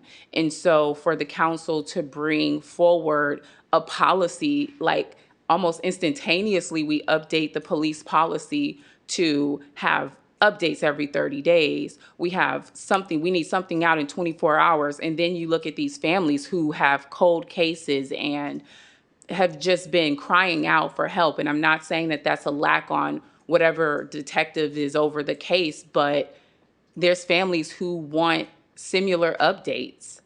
And so I feel like as a council, we have a responsibility to be inclusive in our policies and in our humanity. So I'm asking that we explore, whether it's tonight or very soon, the language and departmental capacity, but to have a citywide family notification. Every family in the city of Richmond that have lost someone, and we're nearing the holidays, and to just have children of my own and to hear about the amount of people that are, falling victim to the streets, and it just seems like no one cares. And I'm not saying that no one cares, but when you lack the action of bringing forth and amplifying those names as well, it just seems to me that we could do better as a governing body.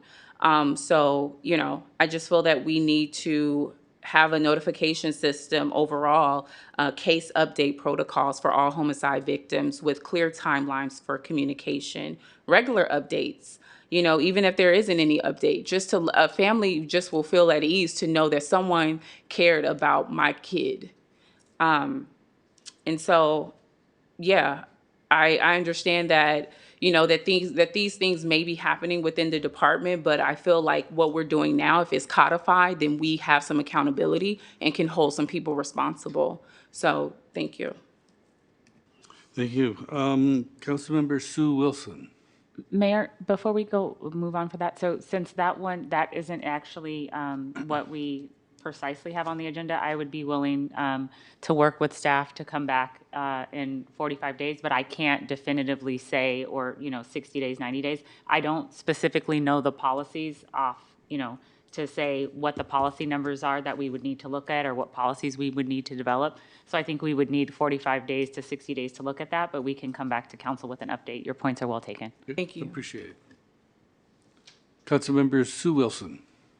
Yes, so I think this is one of the many examples of why we're better together, because I know that when I brought this item, however many weeks ago, um, I really was only thinking of, okay, we've got to provide some mental health services for families who are involved in officer involved shootings. But I think the fact that the RFP has broadened out to take a look at what sort of mental health services we're providing across the board, not just to people who are involved in an officer involved shooting.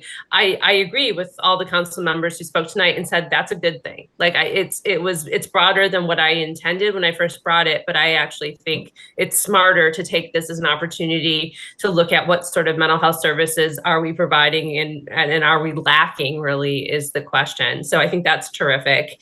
And to Council Member Brown's point, I agree with you. I think that we are focusing here on the response that as a city we need to make in officer involved shootings, because it involves city staff who were the ones who were involved in it. But you're right, like any sort of homicide that's an open case, families and community members deserve updates about that too. So it sounds like we won't be able to like amend that tonight, but I hope that Shasa or council member, I'm sorry, the city manager will help us come up with a process to work with the department to come up with a reasonable plan for that. I think it's terrific. And I just want to say thank you to staff members for doing such a great job of incorporating our many suggestions into the policy language. I think it looks great. Vice Mayor Cesar Cepeda. Thank you, Mr. Eduardo Martinez, Mayor. Thank you for the presentation, and thank you. It makes me feel really good hearing all the comments, and I think the community's coming together and realizing that one thing is giving opportunities to growing how we provide services to our community. What the public might not know is, as council members, we receive a phone call that I don't like picking up.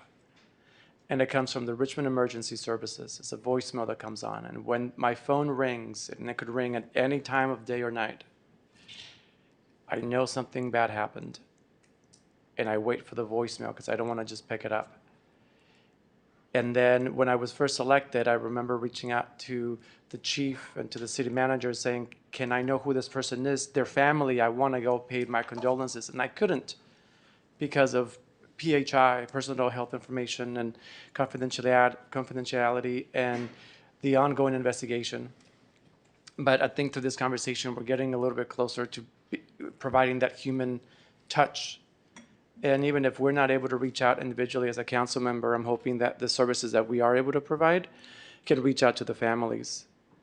And the families that were affected this year, the families that were affected hopefully in previous years as well. Let's see how far back we can go.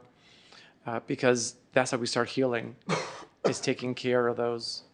And there's got to be something in there. You sometimes see where there's retaliation, and if we can get to the individuals before they go and retaliate, we might be changing the way that the dominoes start falling, and then creating a community that comes together more for itself, and hopefully that the numbers will start decreasing again.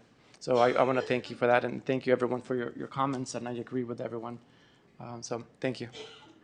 Thank you. Mayor Martinez, can I make a comment? Do you mind? Yes, please. I just, I appreciate all the comments and the work that we have been able to do collectively. I do just want to mention that our Office of Neighborhood Safety is one of those entities that does go out.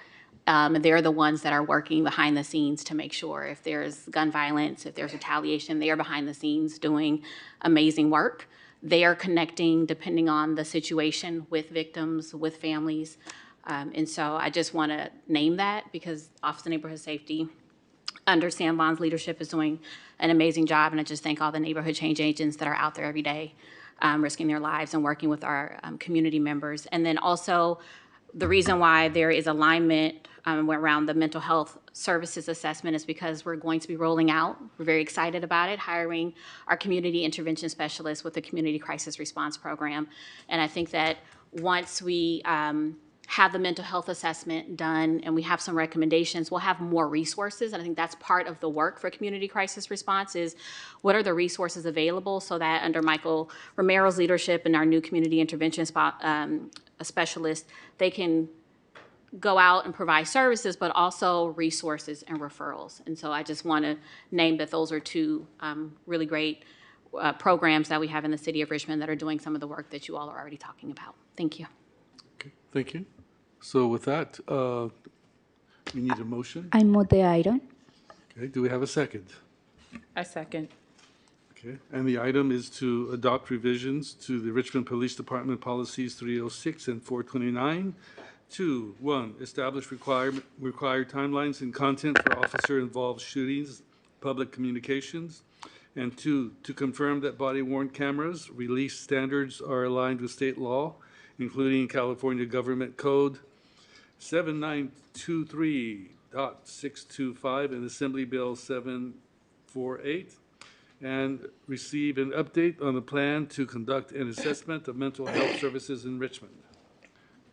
So, roll call. Councilmember Brown? Yes. Councilmember Bonner? Yes. Councilmember Jimenez? Yes. Councilmember Wilson? Yes. Councilmember Robinson? Yes. Vice Mayor Zepeda? Yes. And Mayor Martinez. Yes. The vote is unanimous.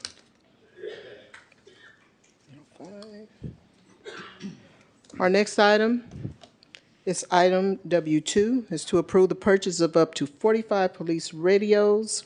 This is a combination of mobile and portable from Motorola Solutions in an amount not to exceed $350,000, which includes a 7.5% contingency. No speaker? Thanks. We ready? Yes. Okay. Well, good evening again, Honorable Mayor and City Council. Tim Simmons, I'm the Assistant Police Chief. Thank you for allowing me to be here. I have with me our Communications Supervisor, Yvonne Lima, and we are going to provide a presentation and do a bit more of a deep dive into the communications tools and process and entities that we're a part of here in the city of Richmond.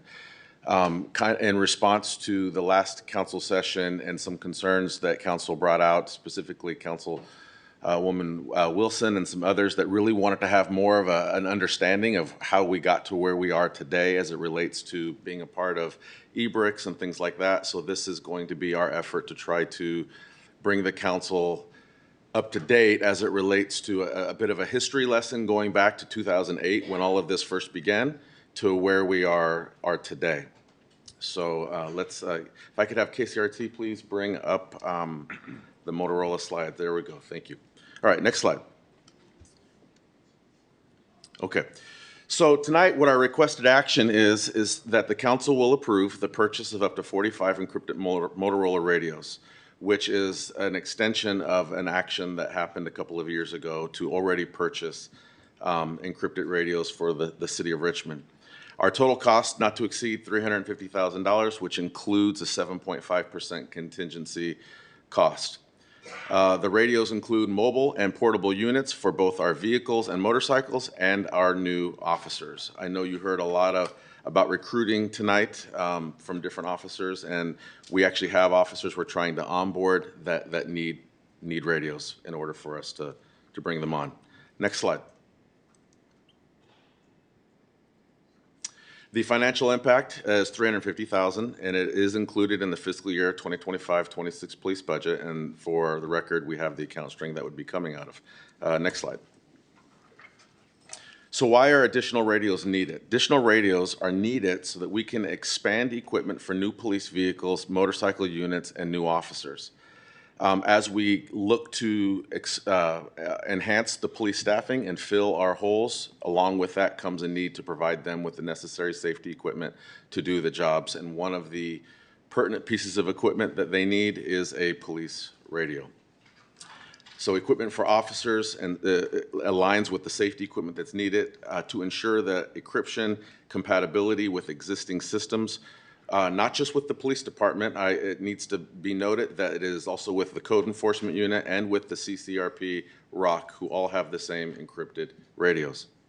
And it is to meet the regional interoperability standards through the EBRICS, which that acronym stands for the East Bay Regional Communications Systems Authority. Next slide, please. So what is EBRICS, or the East Bay Regional Communication Systems Authority? It is a regional communication system that serves 43 public safety agencies in Alameda County and Contra Costa County, covering about 2.5 million people. There are also a handful of special districts in there, like East Bay Regional Parks. I believe there's a water district and animal services, and perhaps one other. It was created September 11th in 2007 via a joint powers of authority to build, own, and operate a mission-critical radio communications network for police, fire, and emergency services across the two counties. The system is built to be what's called P25 compliant, or Project 25 standard for public safety radio communications. The primary function in this is so that multiple agencies can be interoperable at one time. So in the event of a public safety emergency, an earthquake, which we've been having multiple earthquakes just this week alone, if Chevron were to have an incident, or if there were to be something on a bridge or something of that nature, agencies need to be able to operate and communicate with each other seamlessly as we work to address a large-scale public safety issue. Next slide, please. So why is Richmond participating in EBRICS? In 2008, EBRICS performed a radio needs analysis for West Contra Costa County. The report was published on December 31st, 2008, which listed over 29 deficiencies with the current 800 megahertz radio system, or it's called a trunking system, that was operated by Richmond and neighboring cities at the time. Based on the deficiency report, the agency made a group decision to join EBRICS in order to combine resources. Next slide, please. Who authorized the Richmond Police Department or the City of Richmond to join EBRICS? On February 1st, 2011, the Richmond City Council authorized the Police Department to participate in EBRICS, and I have an excerpt of the minutes from that council session that I just want to read into the record today. On a motion of Councilmember Ritterman, seconded by Councilmember Rogers, all items marked with the asterisk were approved by unanimous vote, the City Council on consent. Approve the project operating agreement with East Bay Regional Communication System Authority, otherwise known as EBRICS, to participate in the EBRICS for Contra Costa and Alameda counties in a one-time amount not to exceed $934,725, monthly fees in an amount not to exceed $18,150, and a yearly cost in amount not to exceed $217,800. And that was on February 1st, 2011. Next slide. Since 2011, there have been multiple additional council actions related to the approval of encrypted police radios, encrypted code enforcement radios, and encrypted CCRP radios. On February 7th, 2023, the council initially approved the purchase of 175 encrypted portable radios and 150 mobile radios. On December 3rd, 2024, the council approved additional encrypted radios for code enforcement. On September 23rd, 2025, the council approved encrypted radios for the Community Crisis Response Program, or the ROC. And then we came back on November 4th, 2025, and the council requested additional information, which is what I'm providing to you today. Next slide, please. So what are the benefits of the EBRICS? The benefit of EBRICS is there is regional coverage and resilience. So prior to the Richmond being part of EBRICS, we had what was known as an 800 megahertz trunking system, and it was an antiquated radio system that was housed solely within the city of Richmond. The downtime that radio processing system experienced was exponentially high, meaning the radios would just stop working and not be operable. And we had to resort to dispatch, actually physically having to call police officers and fire personnel using a cell phone. And I don't know about you, but if you've driven around Richmond, have you ever experienced no service? And that happened all the time back then. And there was one repair guy at the time who actually lived in Marina Bay who was responsible for being called in 24/7. He was on call and had to come and to the communication center here, actually, where we're at right now, and had to go hands-on trying to fix the system to get it back up. Downtime was enormous. We could be down for several hours at a time. Switching to eBricks, I actually learned today that our downtime is less than like 0.2% of the time that we have operability. So we essentially have no downtime, which means our first responders are able to operate seamlessly without interruption. So additional benefits, there's a share of cost and infrastructure. The cost to maintain your own radio system is in the millions of dollars compared to $200 and something thousand a year, which is what our share is to be part of eBricks. And to coordinate for additional resources in an emergency. If we need mutual aid, we're able to get it immediately. Our dispatch center is able to get it immediately as compared to having to go through an antiquated system of having to call and request on a telephone, get put on hold, and all the other things that happen when we need assistance immediately here in Richmond. Next slide, please. This is just a picture of a cell tower that's used in the communication loop with eBricks. It's an example of something we would have to buy ourselves and install ourselves here if we were not part of eBricks. This would have to be maintained, and this would not be the only one that we would need. This is just to kind of give you a picture of the type of equipment that would be needed here in Richmond for us to operate our own radio channel. Next slide, please. What happens if we do not participate in eBricks? Well, for starters, we would need to develop and build a new radio system infrastructure, similar to what the picture is I just showed you there, which is an actually eBricks radio tower. And we would need radio technicians and staff to maintain and support this infrastructure. Like I mentioned, we had before, we had one technician. We would need far more than one technician in order to maintain operability now. They would need to be city employees. We would need to reevaluate, renegotiate a contract with El Cerrito Police Department for dispatch services. We currently are under contract MOU with the city of El Cerrito where we provide public safety dispatching services for them. So they would also have to agree to no longer be part of eBricks under the current agreement that we have with the city of El Cerrito.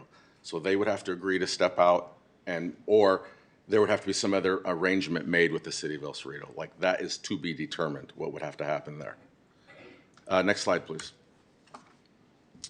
Continuing on to the impacts, there would be an increase in the number of dispatchers required to manage the communication center. It's a lot more labor heavy to run and manage your own radio network that belongs to you. All of the equipment in the dispatch center right now, which is about $50,000 per console. We have 8 consoles. They don't belong to the city of Richmond. They belong to eBricks. We would have to give all of that back, all of the furniture back, and we would have to outfit and refit our entire communication center with our own equipment. And that also includes all of the back room support equipment.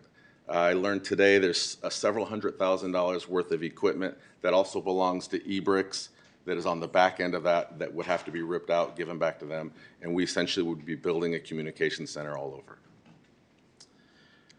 There would be an increase of additional 25% to 37.5% cost to purchasing Motorola radios and services. That's reflective of the discount we get right now for being part of eBricks that we would not be getting as a solo city. We would be paying rack rate for all of our radio equipment. And then lastly, we would have to issue an RFP to hire to hire a company to come in and do a feasibility analysis to determine what the actual costs and timelines will be. Right now, what I'm giving you are estimates. We're looking at about with our base knowledge that we have and the research that we've been able to do, looking at large jurisdictions like Oakland that have built their own, tried to build their own.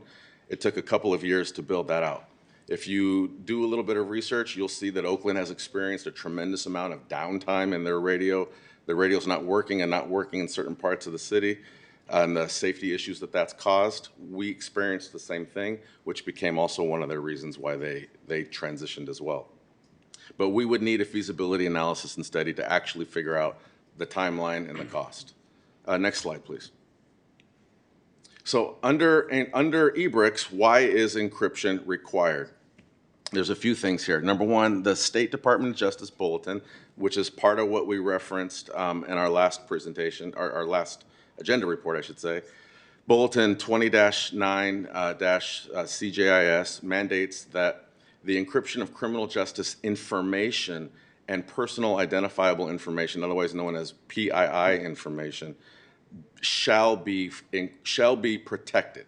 It shall be kept private. Jurisdictions have an obligation to comply with that. Encryption is one way, not the only way. It is one way in order to accomplish and fulfill that task.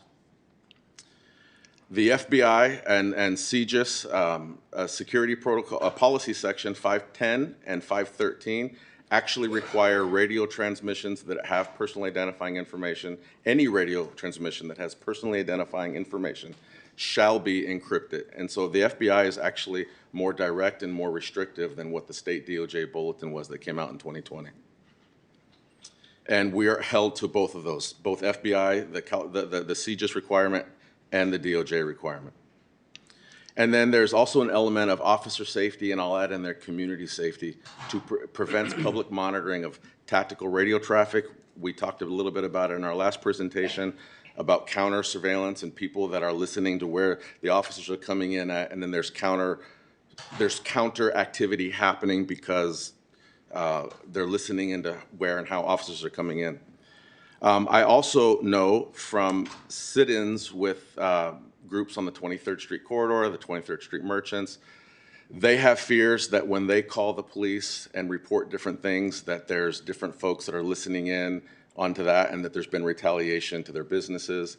One merchant told us about a situation where he believes his dog was poisoned because he called something in. So we also want to protect the public, and we want to protect people that call in and want to report things to the police or their victims. Next slide, please. Are there other ways besides encryption to protect confidential information? Yes, there is.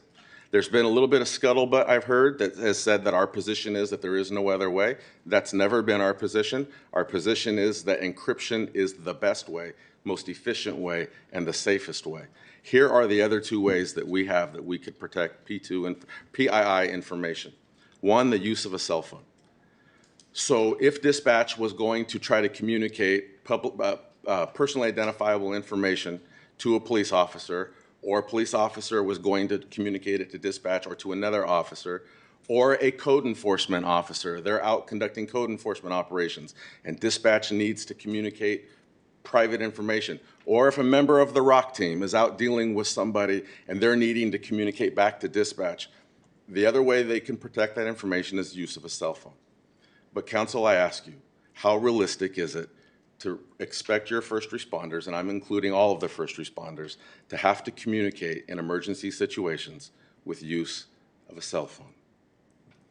The second way is through the use of an MDT, which is a mobile data computer. That's the computer just like this right here that sits in their patrol car. I will lose sleep at night thinking that we will be expecting officers to be driving code 3 to an emergency, and they're having to look down at their laptops while personal identifying information, some is coming through their radio that they're communicating with, and the other that they can't communicate in the radio with, they're having to look down at a computer to see what was the address they're going to again, who was it they were going to be contacting when they got there again, what were the specifics of the situation. An extremely dangerous scenario.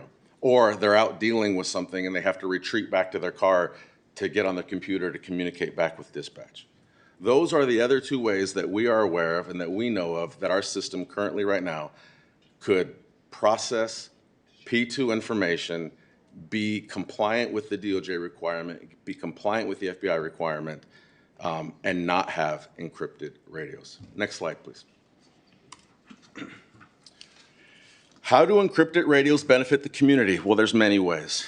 Number one, it ensures personal and sensitive information stays private and is for authorized law enforcement use only. It protects victims, witnesses, and citizens' identity and privacy. That includes everybody in this room. It prevents eavesdropping on sensitive information from both civilians and federal agents. We are a sanctuary city, and we work extremely hard to put sanctuary city policies in place and to protect this community from unnecessary impacts of what's going on right now in our federal government. Up until October 7th, any federal agent can be driving through Richmond, listening on just a cell phone police scanner, or in their case, they have more advanced scanners, and they hear any name they hear coming over Richmond radio channels, and they can run those names through their own personal databases to see, is this somebody that they've been looking for? And now they know, well, that person's here. Oh, what's their address? Oh, we heard that. Oh, where are they at right now? What's their place of business? Where are they being contacted? Encrypting the radios is in line with our sanctuary city policies and values. It is in line with protecting this community. It also ensures that the police department is following best practices mandated by the FBI and DOJ for data security and secure transmissions. Next slide, please.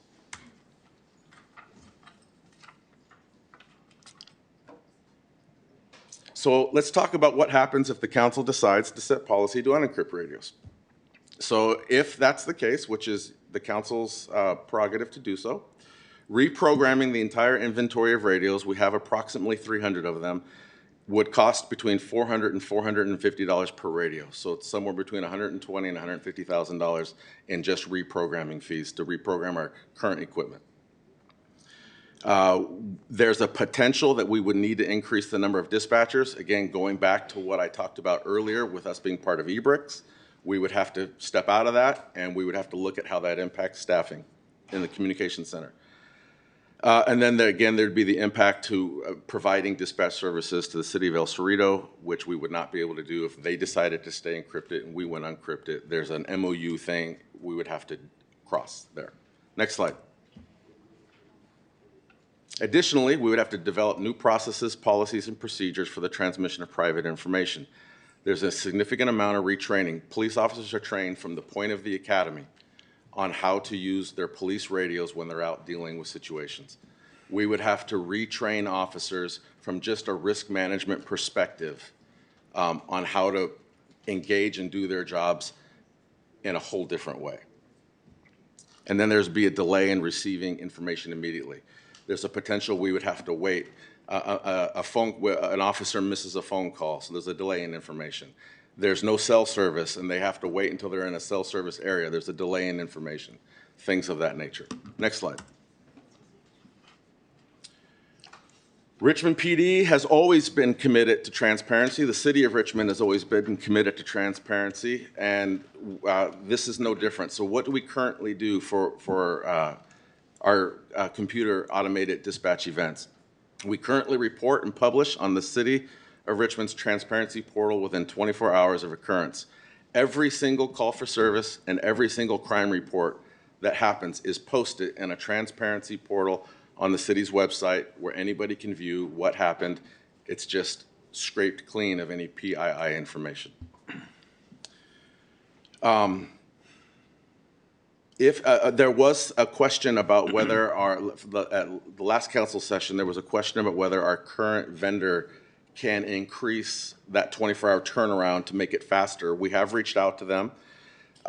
There's a lot more analysis they have to conduct on our system to see what the capability of that is, but their first initial feedback to us is they would probably need somewhere around 3 weeks for them to build out a specified program that would do that at about a cost of about $30,000 a year, and the potential of us having to host it on our own server, depending upon how much data is pulled out of that. And so if we had to host it on our own server, we may need to purchase a new server. All that to be determined, we're not sure yet. Next slide, please. Transparency continued. We continue to communicate via our public information officer. We put reports out on a regular basis. I communicate with the council. I feel pretty frequently, and I'm regularly in touch with the city manager, and we put things out on social media. And we continue to release, like I said, our calls for service and crime reporting data on the city's website. Next slide. So as I land this plane here, next slide, please. There we go. Okay. So why eBricks? Why encryption? Why do we need these radios now? To protect personal identifying information to comply with DOJ mandate that is required for both officer safety and community safety. Radios are needed for our new vehicles, our new units, and personnel that we're trying to onboard. eBricks membership ensures interoperability and cost savings, and that we can respond to emergencies in a timely manner. And staff, so with that said, staff is recommending the approval of the purchase of the 45 encrypted radios to add to our current radio fleet. Next slide, just questions. That concludes my presentation. Thank you for your attention. Thank you for that very thorough look at the e-brick. That was fascinating, as a matter of fact. Do we have public speakers? Yes, we have 2 in-person speakers. If there's anyone joining us online that would like to address the council on this item, please raise your hand at this time. In-person speakers are Mark Wasberg and Jamin Purcell. Please come forward.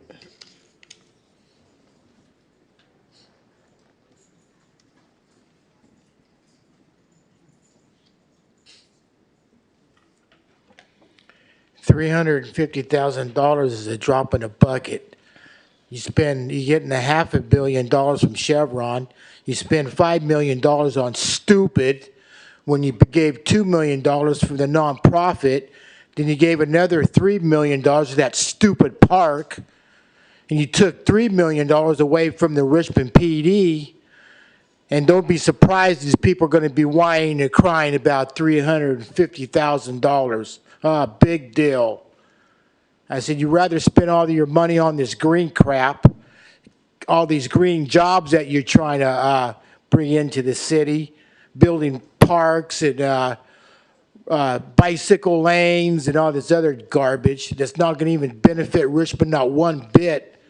Even the money you spend is not going to benefit Richmond. And I need to correct on Tim Simmons. This is not a sanctuary city. The feds could come in here and arrest any illegal immigrant or any criminal they want. And the feds are going to tap in to the new police scanners. So they're not going to hide from the federal government. So I don't know where you get this idea that we are a sanctuary city.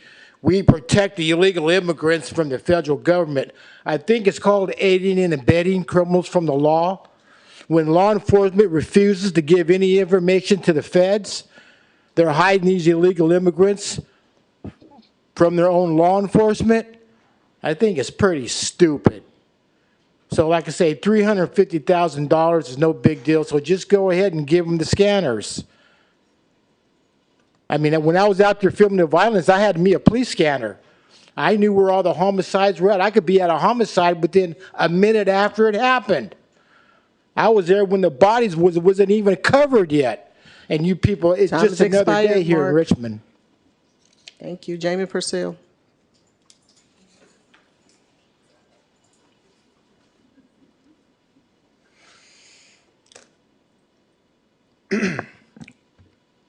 Well, I like the parks, but with regard to honestly, the public comment that I was going to make, I think has been very thoroughly represented in the PowerPoint and the multiple attachments that go into great detail and shows that investigation is alive and well in RPD. But I think I would just come at it with, if we are talking about financial responsibility, it does sound like that this would be the more fiscally responsible way to be able to deal with our communication issues.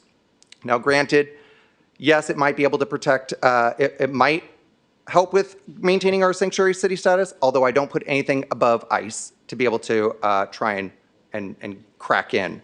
However, what it can do is also can cut down on the people who would assist ICE by listening to scanners and trying to report when people who are undocumented are dealing with RPD. That said, I think the most sound argument really is that this could save us at least $100,000, if not more, because we would have to be required, without this, to hire more dispatch at 1.6 million a year. And I think that if we're trying to look at what the JPA offers, what it's really offering is the ability to share some resources to be able to bring down the fiscal impact of a necessary service that is for this city and for others. So if none of the other things that were in those reports convince you, I would say I would support this because it's the fiscally responsible thing to do. Thank you. That was our last in-person speaker. Now we'll move to the online speakers. We currently have 4 speakers. And those 4 speakers are Andrew Melendez, Hansel Aguilar, Carlos, and Sarah Cantor. Andrew, please unmute yourself and you may begin. Great. Hello, good evening, Mayor and City Council. My name is Andrew Melendez, a lifelong Richmond resident, and I'm here today to speak on the topic of purchasing the encrypted radios. While I understand, of course, the need to comply with the California Department of Justice directives, we've learned today, right, and we also know through research that full radio encryption is not the only option. And the purchase of these radios only perpetuates this decision by the council. Other agencies have found ways to stay compliant without completely blocking public access by encryption. One big example, California Highway Patrol keeps its radio channels open to the public, but it limits that PII, the personal information that's shared over the air. And so full encryption, of course, right, blocks the community and media from accessing that real-time information that we are looking for. And while I appreciate that information is made available 24 hours after, the blockage still, right, limits transparency. And it makes it much harder for residents to monitor emergencies and understand how our city is responding. So, while we know the council tonight can't make a vote right now on a full policy of decryption, I encourage the council to continue to hopefully explore pathways in the future to provide as much transparent information to the public as possible as it regards to radio access. Thank you very much. Thank you. Our next speaker is Hansel Aguilar. Please unmute yourself and you may begin. Good evening, Mayor Martinez, council members, and community members. My name is Hansel Aguilar. I'm currently the Director of Police Accountability for the City of Berkeley. I'm here solely in my personal capacity and as a practitioner of civilian oversight of law enforcement, and as a regional neighbor who cares deeply about transparent community-centered public safety systems. We recently went our conversation on encrypted radios, so I want to just briefly discuss this present item before you. I'm not going to offer a position for or against encryption. I recognize that officer safety, tactical integrity, and interoperability are important considerations. But as someone who works daily at the intersection of accountability and transparency and community trust, I do want to underscore one key principle, that the process matters just as much as the outcome. Across the Bay Area, there's several jurisdictions, including my own, who have moved toward radio encryption. And in many cases, they did so without robust civic engagement, without meaningful notice to the public, and without utilizing the very oversight bodies designed to facilitate dialogue. That approach has created lingering distrust and frustration, and that could have been mitigated through early engagement.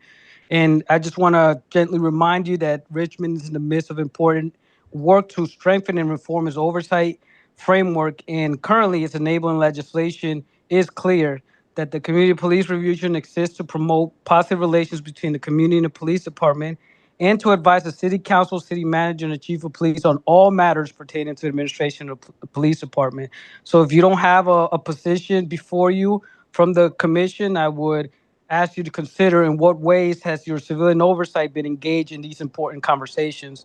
And again, I just want to emphasize that process matters as much as the outcomes, and we want to make sure we're involving the community in this important public safety discussions. Thank you. Have a good night. Thank you. Our next speaker is Carlos. Carlos, please unmute yourself, state your last name for the record, and you may begin. Yeah, good evening, Council. My name is Carlos Juarez, Richmond resident. I want to raise a serious concerns about RPD's recent decision to encrypt its radio system fully. As a result of this switch, the public can no longer monitor police activity in real time, and journalists have lost a crucial tool for reporting breaking news and providing independent oversight. Even our oversight commissions are now left in the dark, unable to follow incidents as they unfold.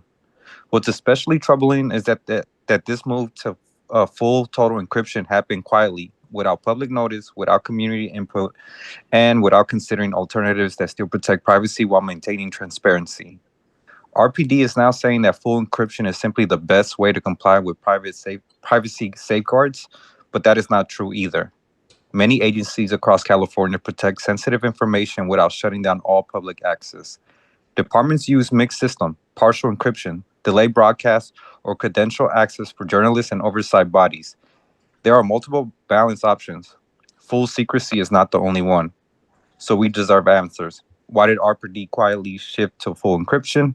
Why wasn't the community informed or consulted? And why was the most extreme option chosen when less restrictive, more transparent models already exist in other cities? Thank you. Thank you. Next speaker and last speaker is Sarah Cantor. Please unmute yourself and you may begin.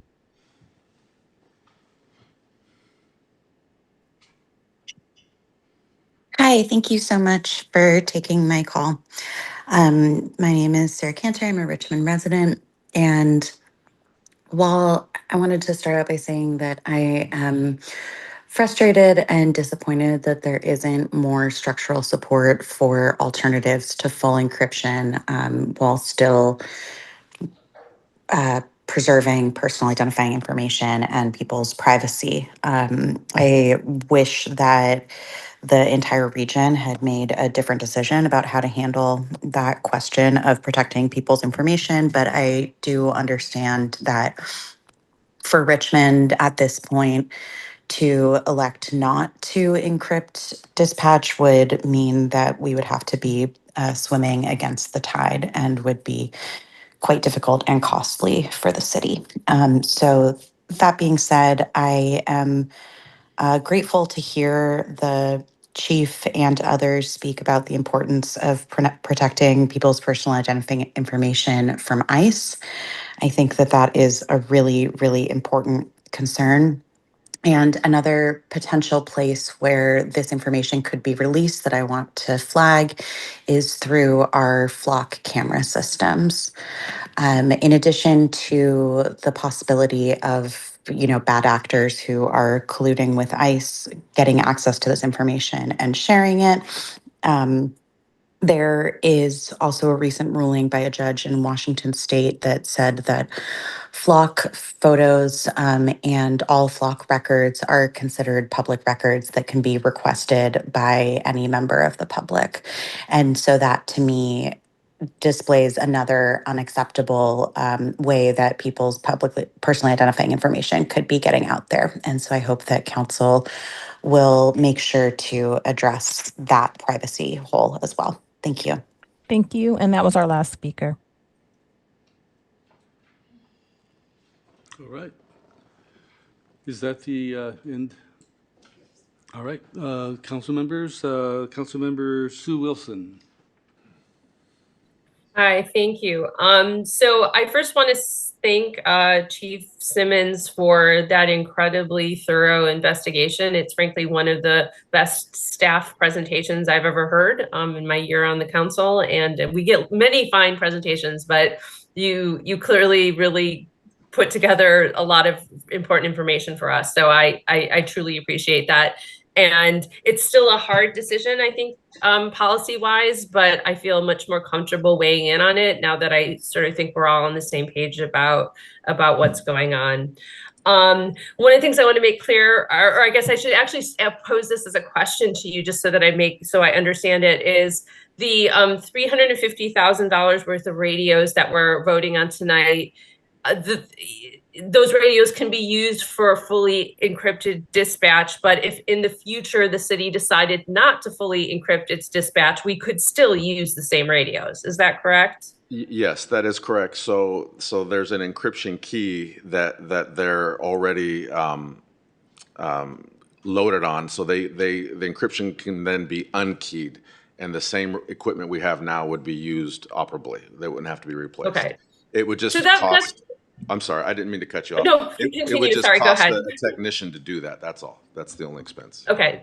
So that to me makes the choice tonight easy. I think we need clearly to go ahead and approve the purchase of these radios, which we can use in any scenario. And again, I appreciate the assistant chief's patience in waiting for that decision while, to fulfill what was pretty much my request to have this presentation. So I'm happy to sign off on the radios and appreciate you playing along and giving me the information I asked for. And your part of what makes your presentation excellent is that it's very persuasive. Like, I understand much better maybe than I did last week the reasons why for Richmond encryption might be not the only choice. I think we agree, but maybe is the better choice. But what I would like to also acknowledge is the fact, as many of the callers have said, is that if we do, we are already fully encrypted on dispatch, and hopefully we will approve the radio purchases tonight.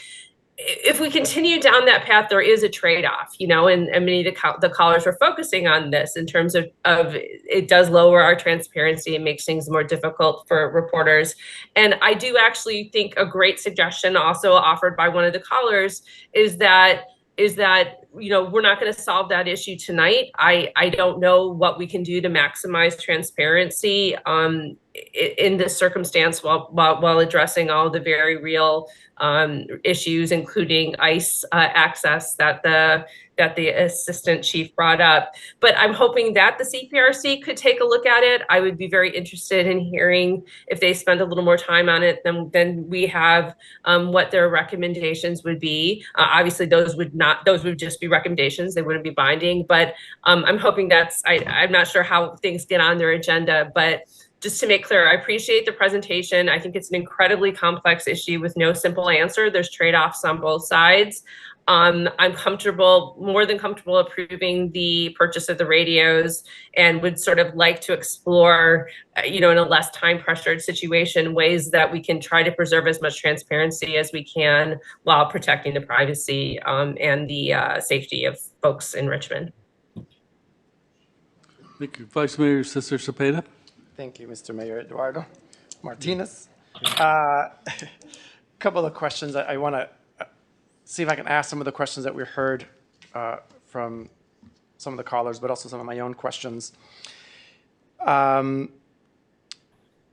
We are currently encrypted as of a couple months ago. October 7th, to be exact. Yes. We were working through this for a couple of years. Yes. Now we got to this point, and we had to wait because everyone had to join together. And there was a recent murder a couple of weeks ago, and I saw the news faster than I got the phone call. If we're encrypted, how do they get the news so fast? Well, your guess would be as good as mine, but we also know that people, like phone tree happens really quickly, and people call and report things to different media outlets pretty rapidly. So that's our best guess on how that happened, but we do not. I cannot definitively tell you how did the media hear or get there that quick. The information is out there somewhere, so Yes. Thank you. The other question, we're understaffed, and we constantly have to be reaching out to other police departments around. I know that I've seen El Cerrito come out, Pinole come out, CHP come out every once in a while. If we were to encrypt at another time, but they are encrypted, how would that then work? Are we no longer going to be able to? Yeah, we would not be in a direct radio communication. There would have to be other established forms of communication between those agencies. Okay. And I know in the presentation you gave 2 options. Are there more? Could we like fax each other? Not page? that we're aware of. Send a pigeon? Yeah.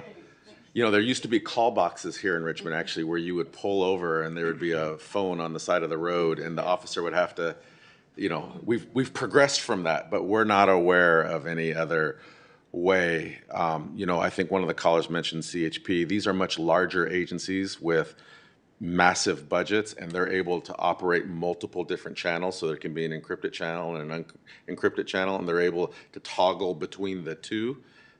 That's part of also CHP's training on a statewide. We're talking about a city municipal system. We do not have that capacity. Thank you. Yeah. And then I just want to also just clarify because I don't want bad information to get out there. Richmond is a sanctuary city. And I know there was someone that spoke and said that we were not. So I just want to make sure and double clarify that we are. We are clear about that. Can you just, for sake here, can you tell us what sanctuary city means? We do not cooperate with federal immigration efforts and officers. We do not coordinate with them. We do not cooperate with them. We do not support their activities, and we do not report anything to them. Perfect, thank you. Just want to double put it out there that for anyone that heard that last commenter, that he was incorrect. No other questions for now. Thank you so much for the great presentation. Thank you. Thank you, Vice Mayor Cesar Cepeda. Now, Councilmember Sahela Bana. Thank you very much for the presentation. I know how busy you've been in the past few days and then spending so much time on this. I really appreciate it. There were some suggestions, and you looked into it, contacted Motorola about reducing the delay time. I would like to ask you if you could please pursue it and see what options we have, and also in terms of the cost, maybe the neighboring city or Contra Costa County, because the reporters are all over the place and they want fast and quick. Maybe we can share the cost? So I can actually speak to the delays. So the delayed radio broadcasting actually does not protect P2 information. I want to make that very clear. All it does is delays the broadcast. Oh, okay. And the cities like Boston Police Department that have done this, other cities have done this, they've made that move to a delayed broadcasting system 100% and solely for officer safety reasons. Because there were situations where people were monitoring radio channels and officers were finding themselves in dangerous situations. So the delay meant that people were monitoring couldn't arrive at the same time or be there at the same time when the officers got there. So it was 100% an officer safety issue. It does not scrape privately information. That is an AI function that delays that. AI does not have the capacity yet to take personal information and scrub it in real time. So that is not a way to protect. Thank you very much. Yeah, because that was a question brought up by Grandview Independent. Right. And we've been in touch with some of the media, and we've been following up on all of that in the background. Yeah, but you yourself talked about having talked to Motorola. Not Motorola, Mark 43, our CAD system, to see if we can. I see. Yeah, okay. And that's who we are in communication with, to see if we can produce scraped, protected information and get it out there in that transparency portal in as much of a real time as possible. That's what we're trying to figure out and we're following up with. Okay, and if you could do some sort of cost sharing with other cities in Contra Costa would be awesome. Sure, yeah. Because everybody benefits. Just wanted to say thank you again. I really appreciate all the great work you and the department are doing. Thank you. Thank you. Well, if there are no other council members, I need a. I'll make a motion to approve the item as is. I'll second it. Okay.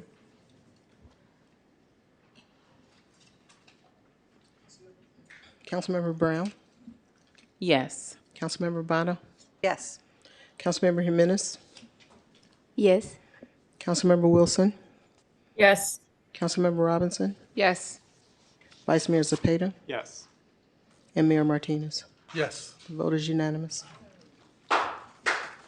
52.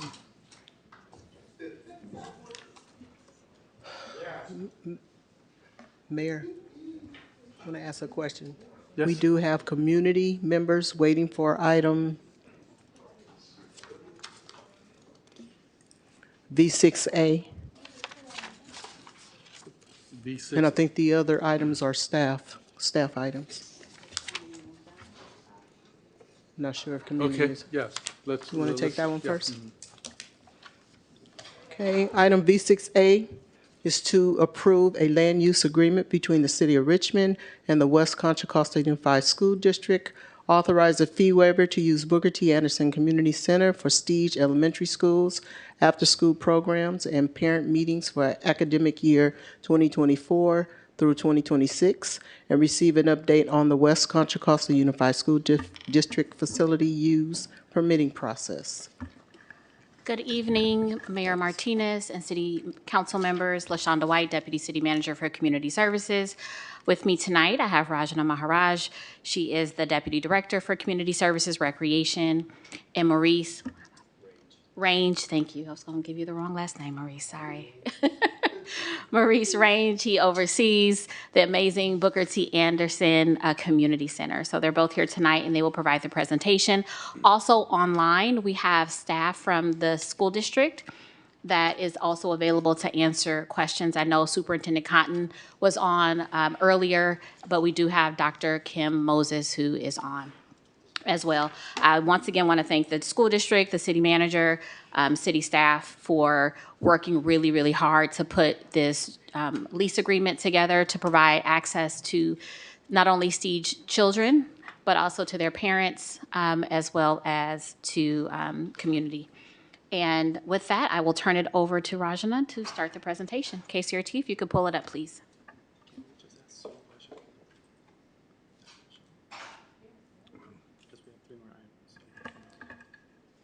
All right. Good evening, Mayor and City Council members. My name is Ranjana Maharaj, Deputy Director for Community Services Recreation. I'm here with LaShonda White, Deputy City Manager, and Maurice Range, Recreation Program Coordinator for BTA, to present this item. And on the screen, you can see this has to do with the land use agreement between the City of Richmond and the West Contra Costa Unified School District for the use of Booker T. Anderson Community Center. Next slide, please. The recommended action for this item is to approve a land use agreement between the City of Richmond and the West Contra Costa Unified School District, and authorize a fee waiver to use Booker T. Anderson Community Center for Stage Elementary Schools after-school programs and parent meetings for academic years 2024 to 2026, and to receive an update on the district's facility use permitting process. Next slide, please. Okay, excuse me. This is really a wonderful thing, and I was curious as to why it was pulled. So the person who pulled it could. Sue Wilson. Councilmember Wilson. Councilmember Wilson, could you please explain why you pulled this? Yes. As I communicated to staff when I was asking them some questions, is I wholeheartedly support and know the importance of giving. I'm going to vote in favor of the school district using the space for free for its aftercare programs and its parent-teacher conferences. I think that's hugely important. But I also wanted to raise the issue that, it's located in my district, so I represent the folks who live around there, and it's been communicated to me a few times that the center seems to be underutilized, that I think we've set the prices too high for community use of the space. And so while I'm totally for giving the school district free access to it, I think we need to look at ways to make it more affordable, if not free, for individuals in the community to use it for public events. And then the other thing I also wanted to put like sort of a suggestion in is that I think that I know that there's other sort of, I don't think we should postpone this agreement, but I think I really would like to encourage both school staff and city staff to sit down to come up with sort of a more holistic resource sharing agreement, because as we heard earlier today, there's definitely a need. Another need that we have for Richmond young people is more access to fields, and I believe the school district has some of these fields. And so I'm not trying to hold up this agreement, but I wanted to put in a pitch for working on a more comprehensive plan that addresses that as well. So those are my two reasons for wanting to pull this off. Okay, and I would like to say that I was concerned about parents who were having conferences at Lavanya Dijon and getting tickets, $100 tickets for parking in the red zone, and having to walk large distances to the parent conferences, just because parking there is so minimal. So I was hoping that the parents could have their meetings at Lavanya Dijon to encourage parent participation. Can I make a motion They said for Booker this T was item? closer to their home. What's We have that? speakers. Okay. Yeah, so let's go to speakers. Okay, we have 2 in-person speakers. We have anyone joining us online that would like to address the council on this item? Please raise your hand at this time. We have Samantha Torres and Cordell Hindler.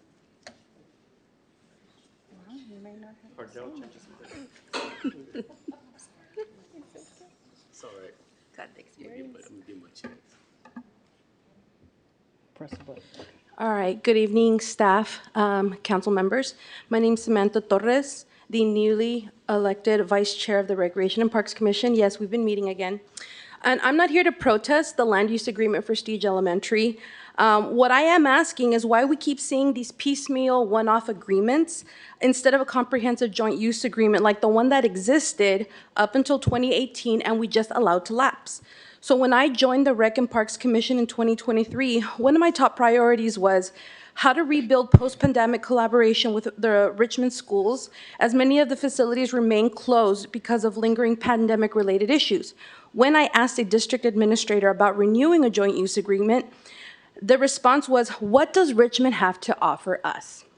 This statement captures exactly why collaboration has been so difficult and why Richmond's youth programs have struggled.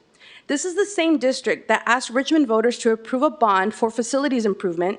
Then they spent the first $7 million on a high school football stadium remodel in Richmond, only to hand it over exclusively to a Berkeley-based soccer club, displacing long-standing Richmond youth sports teams for years. As a coach and teacher, I'm not against investing in athletics, but those funds didn't prioritize Stige back then, one of Richmond's oldest and most under-resourced schools, and so public access was not prioritized for Richmond kids with those funds. So yeah, no duh, Stige should get access to BTA. They're Richmond kids, and they deserve reliable, affordable, and consistent access to their own district facilities. The issue, I only wish that were true, that statement was true, if I reversed it.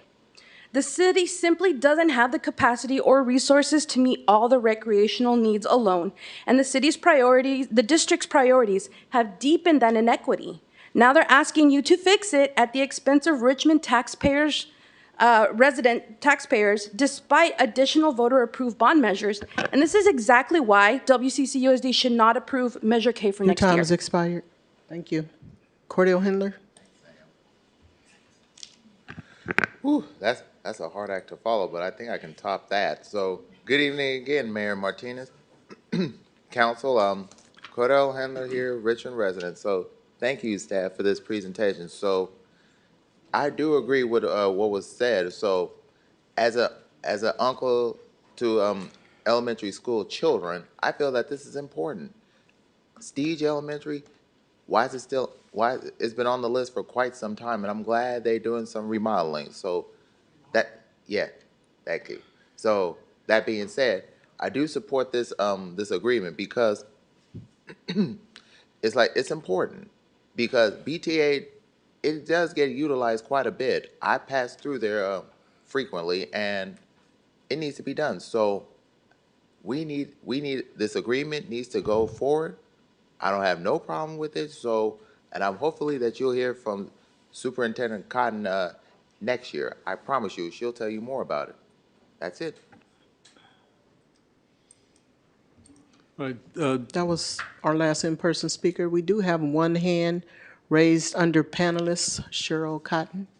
all right. Sabrina. Good evening. Yes, good evening, everyone. I just want to say thank you for bringing this item forward. And you didn't have to wait till next year. I'm here. But I plan to come back and do just a presentation on our district, introduce myself to the council and mayor, and provide, just information about our priorities this year. But I do appreciate this item. It is very important for our Siege community. And the question was raised, what does Richmond have to offer? Richmond has a lot to offer. I grew up in Richmond. I live now in San Pablo, but again, my parents are still in Richmond. This is home for me. And so I recognize that Richmond has lots to offer our community. And any type of agreement, any type of connection that we can continue with the city as the school district, I think is very much worthwhile. So I just appreciate your consideration for this item and hope that we can make sure that our Siege families are able to continue to support their children in their community, in their neighborhoods, while we are finishing the work of rebuilding or modernizing the Siege Elementary School. But I just appreciate your time. Thank you, everyone, and look forward to presenting to the council in the future. Thank you. And that was our last speaker. Okay. Councilmember Jimenez. Yeah, thank you for the work, and I agree that we should and must approve this tonight. But I think thank you, Councilmember Wilson, because it gives us an opportunity to really talk about the needs in Richmond and the frustration of us working with the school district in terms of a joint agreement. Use. I didn't know that we had one and we haven't had another one since 2018. So what had happened? Why we haven't had done that? What is the challenges here? So it is correct, the city did have, oh, Mayor, go ahead. Yeah, we have to stay on the Siege agreement. Okay, so But it's not on topic.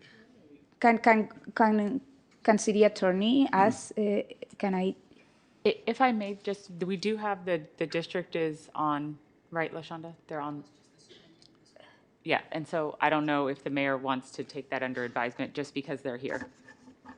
Well, it's agreement with use of Booker T. Anderson Community Center, so. I just wanted to take this opportunity because what also Council Member Bana has been talking about having some collaboration with the school district, and it hasn't happened. And now since they are here, we can have this conversation.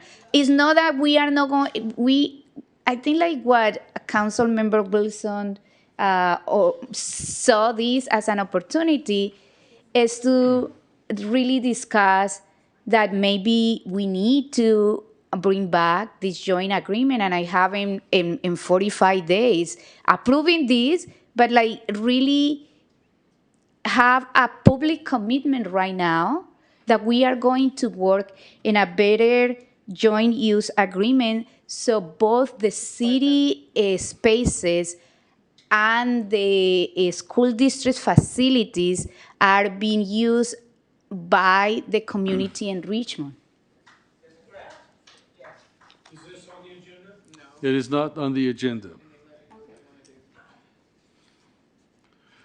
So, I apologize for the way that the item was agendized, and staff did have very collaborative and helpful conversations with the district, and we will share the PowerPoint that staff developed for the council's review that includes answers to many of the questions or some context regarding many of the questions that were raised this evening.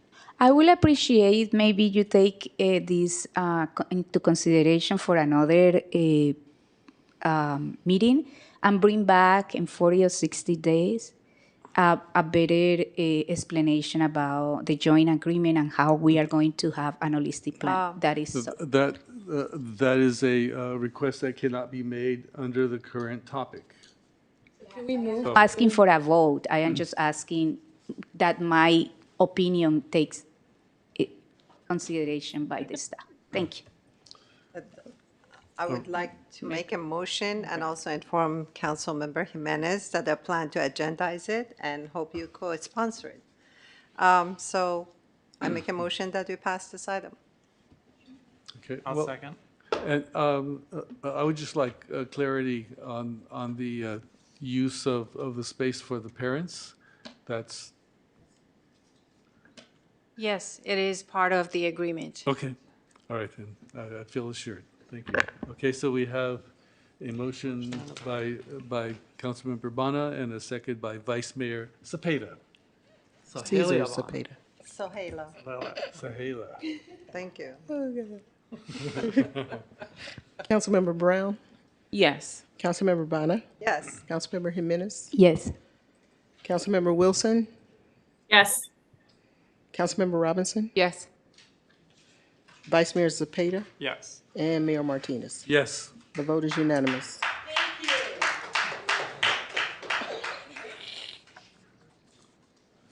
Okay, our next item is item B3. Thank you. He had to 3A, say something. He can't.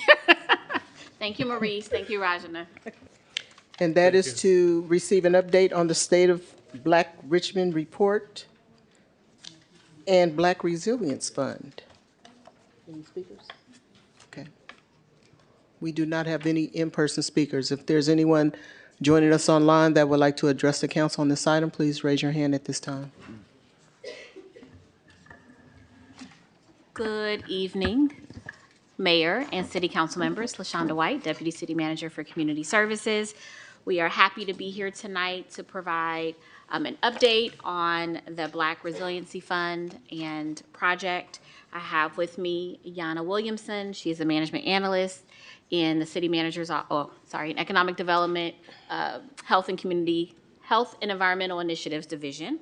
And she is going to provide an update on various components of the work, and we are just excited to be here. KCRT, if you could pull up the slide deck. Thank you, LaShonda, and good evening, everyone. The recommended action is to receive an update on the State of Black Richmond report and Black Resiliency Fund. Next slide. Next slide, please. Thank you. As for previous council items, on June 17th, the City Council approved the establishment of the Black Resiliency Project and Fund to address systemic inequities experienced by Richmond's Black residents. On October 7th, the City Council approved the establishment of the Black Resiliency Project Ad Hoc Committee. The Ad Hoc Committee composes of Mayor Eduardo Martinez and Councilmember Doria Robinson, and was created to collaborate with city staff in guiding the goals, structure, and implementation of the fund. Next slide, please.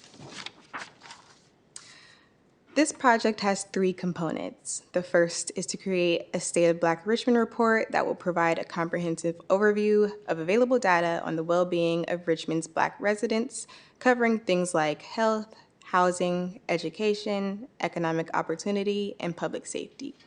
It will also identify gaps in the data and fill those gaps. Next slide, please. The second component is the Black Resiliency Fund. Guided by the State of Black Richmond report, the fund will support community-based organizations that improve outcomes for Black residents. It will also support capacity building. To ensure that the fund is sustainable, it will leverage outside funding for long-term impact. And the third component of the project is the Community Advisory Committee. And this committee will ensure that the project is transparent and community-driven. The committee will do things like review the draft RFP and work with the consultant during the report development and help shape the early grant guidelines for community feedback. The advisory committee applications will open soon and details will be shared on the Black Resiliency Project website. Next slide, please. The following tables describe City Council direction and a brief status update for each item. As for the budget allocation, the fund will leverage $1.5 million to build a sustainable multi-layer year grant program that strengthens community organizations, encourages collaboration, and attracts additional investment. Staff intend for the fund to serve as a pathway for long-term capacity building and to align with the city's broader racial equity work. The fund will be developed and released after the State of Black Richmond report is completed. In terms of the direction for city staff support, 2 city staff have been selected to support this project, and additional staff will join the team and support the city ad hoc committee as needed. Next slide, please. There was also city direction to create the Community Advisory Committee. The CAC will serve as a standing body to ensure the Black Resiliency Project remains community-driven and transparent. The CAC will include 11 members selected through an open application process and appointed by the mayor and city council to ensure diverse geographical, professional, and lived experience representation. Once again, details on the Community Advisory Committee application will be shared on the newly created website for the Black Resiliency Project as soon as they become available. To maintain transparency, individuals serving on the CAC will not be eligible to receive Black Resiliency Fund grants. These members directly shape the framework and priorities of the fund and therefore should refrain from applying for funding. Next, per City Council direction, the report will compile available data, identify data gaps, and collect missing information to provide a comprehensive understanding of conditions affecting Richmond's Black residents. The report will also include recommendations on equitable service provision, helping the city assess and improve internal systems and practices. The findings will directly inform the design of the Black Resiliency Fund grant program, ensuring future allocations are community-based, data-driven, and equity-focused. Next slide, please. For the fund and program development updates, the fund and program will not be developed until the State of Black Richmond report is complete, and recommendations are shared with the ad hoc committee, community advisory committee, and the community, as well as city council. Based on the report's recommendations, city staff will collaborate with the Community Advisory Committee to develop a competitive grant program and related capacity building efforts. In terms of the continued funding and finding external funds to continue the work into future years, city staff are aware of this direction and will research grants and other funding opportunities to continue the work. City staff can use its existing list of on-call grant writers to support this effort. Next slide, please. Transparency and community engagement remain a core priority. A dedicated project webpage has been launched to share updates on meeting materials, timelines, and upcoming milestones regarding the ad hoc committee, the community advisory committee, the RFP, the State of Black Richmond report, and the grant program updates. City staff will also provide regular updates to City Council at key phases of the project development. Additional outreach will ensure residents and community-based organizations are informed and able to participate as the project progresses. Next slide, please. Once again, here's the recommended action. Next slide. And that concludes the presentation. Thank you. Thank you for the presentation. Do we have speakers? We do not have any speakers. Okay. Councilmember Jimenez?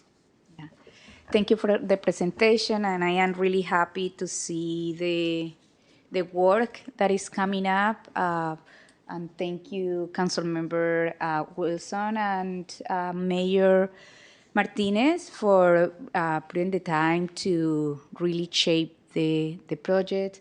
I'm really happy as one of the co-sponsor of this item to put that money into this. I have a comment, and maybe a comment that you can reply to.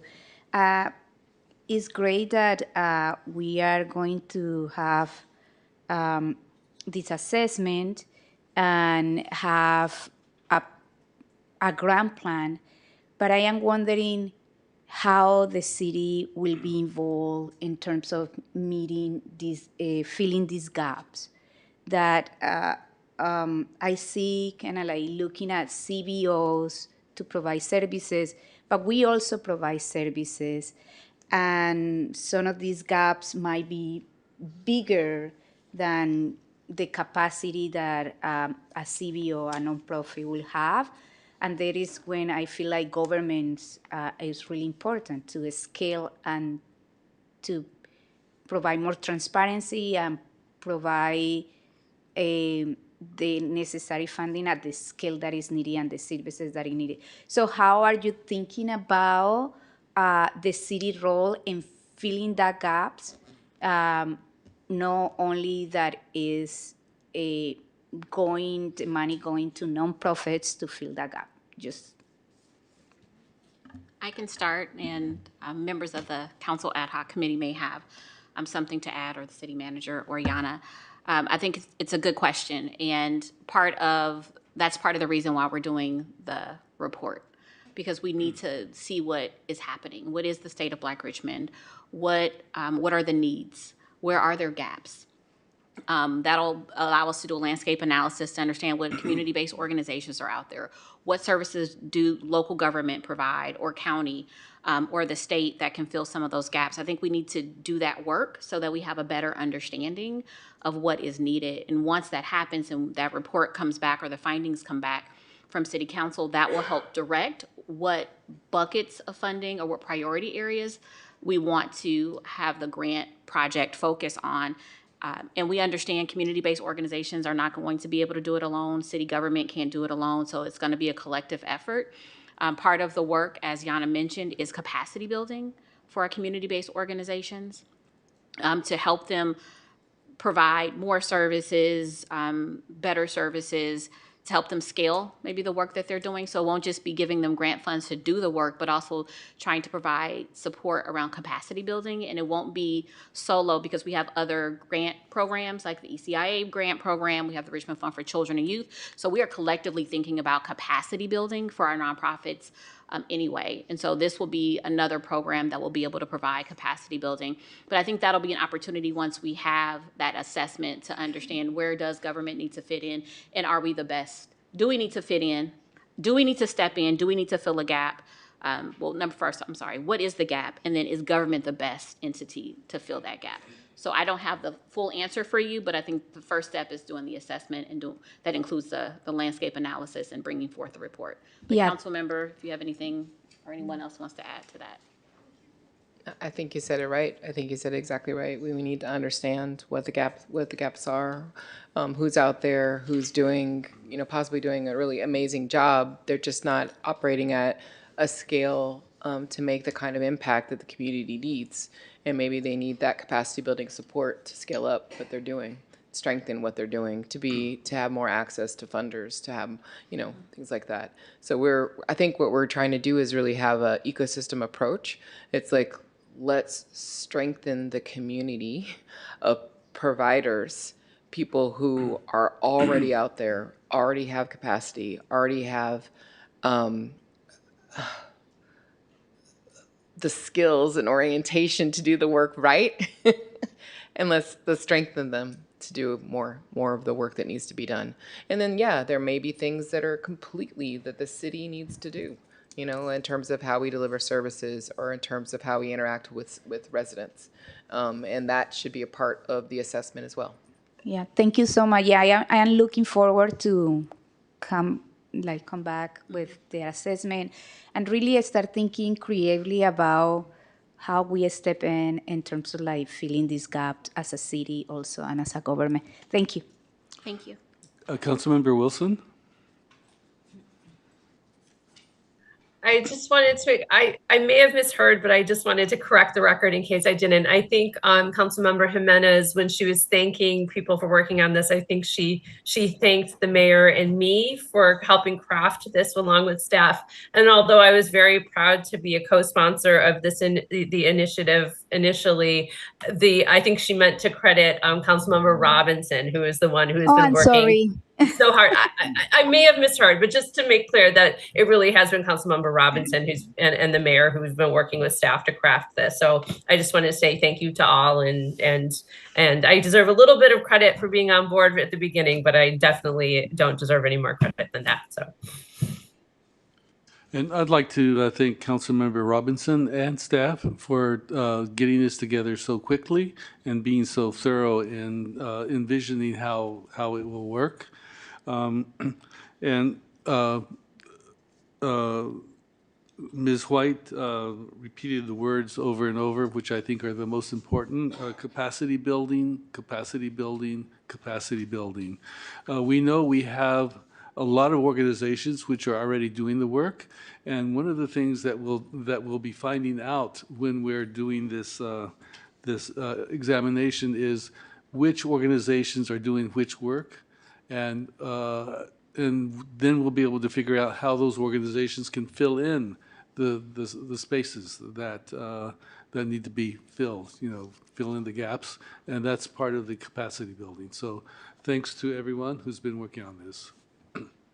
Anyone else? And I just wanted to say, I'm sorry, I was just looking at you and then I mentioned another person, but I just wanted to say thank you because your leadership has been really shaping not only this, but many other things for the Black community here in Richmond. So thank you, All right. Councilmember Robinson.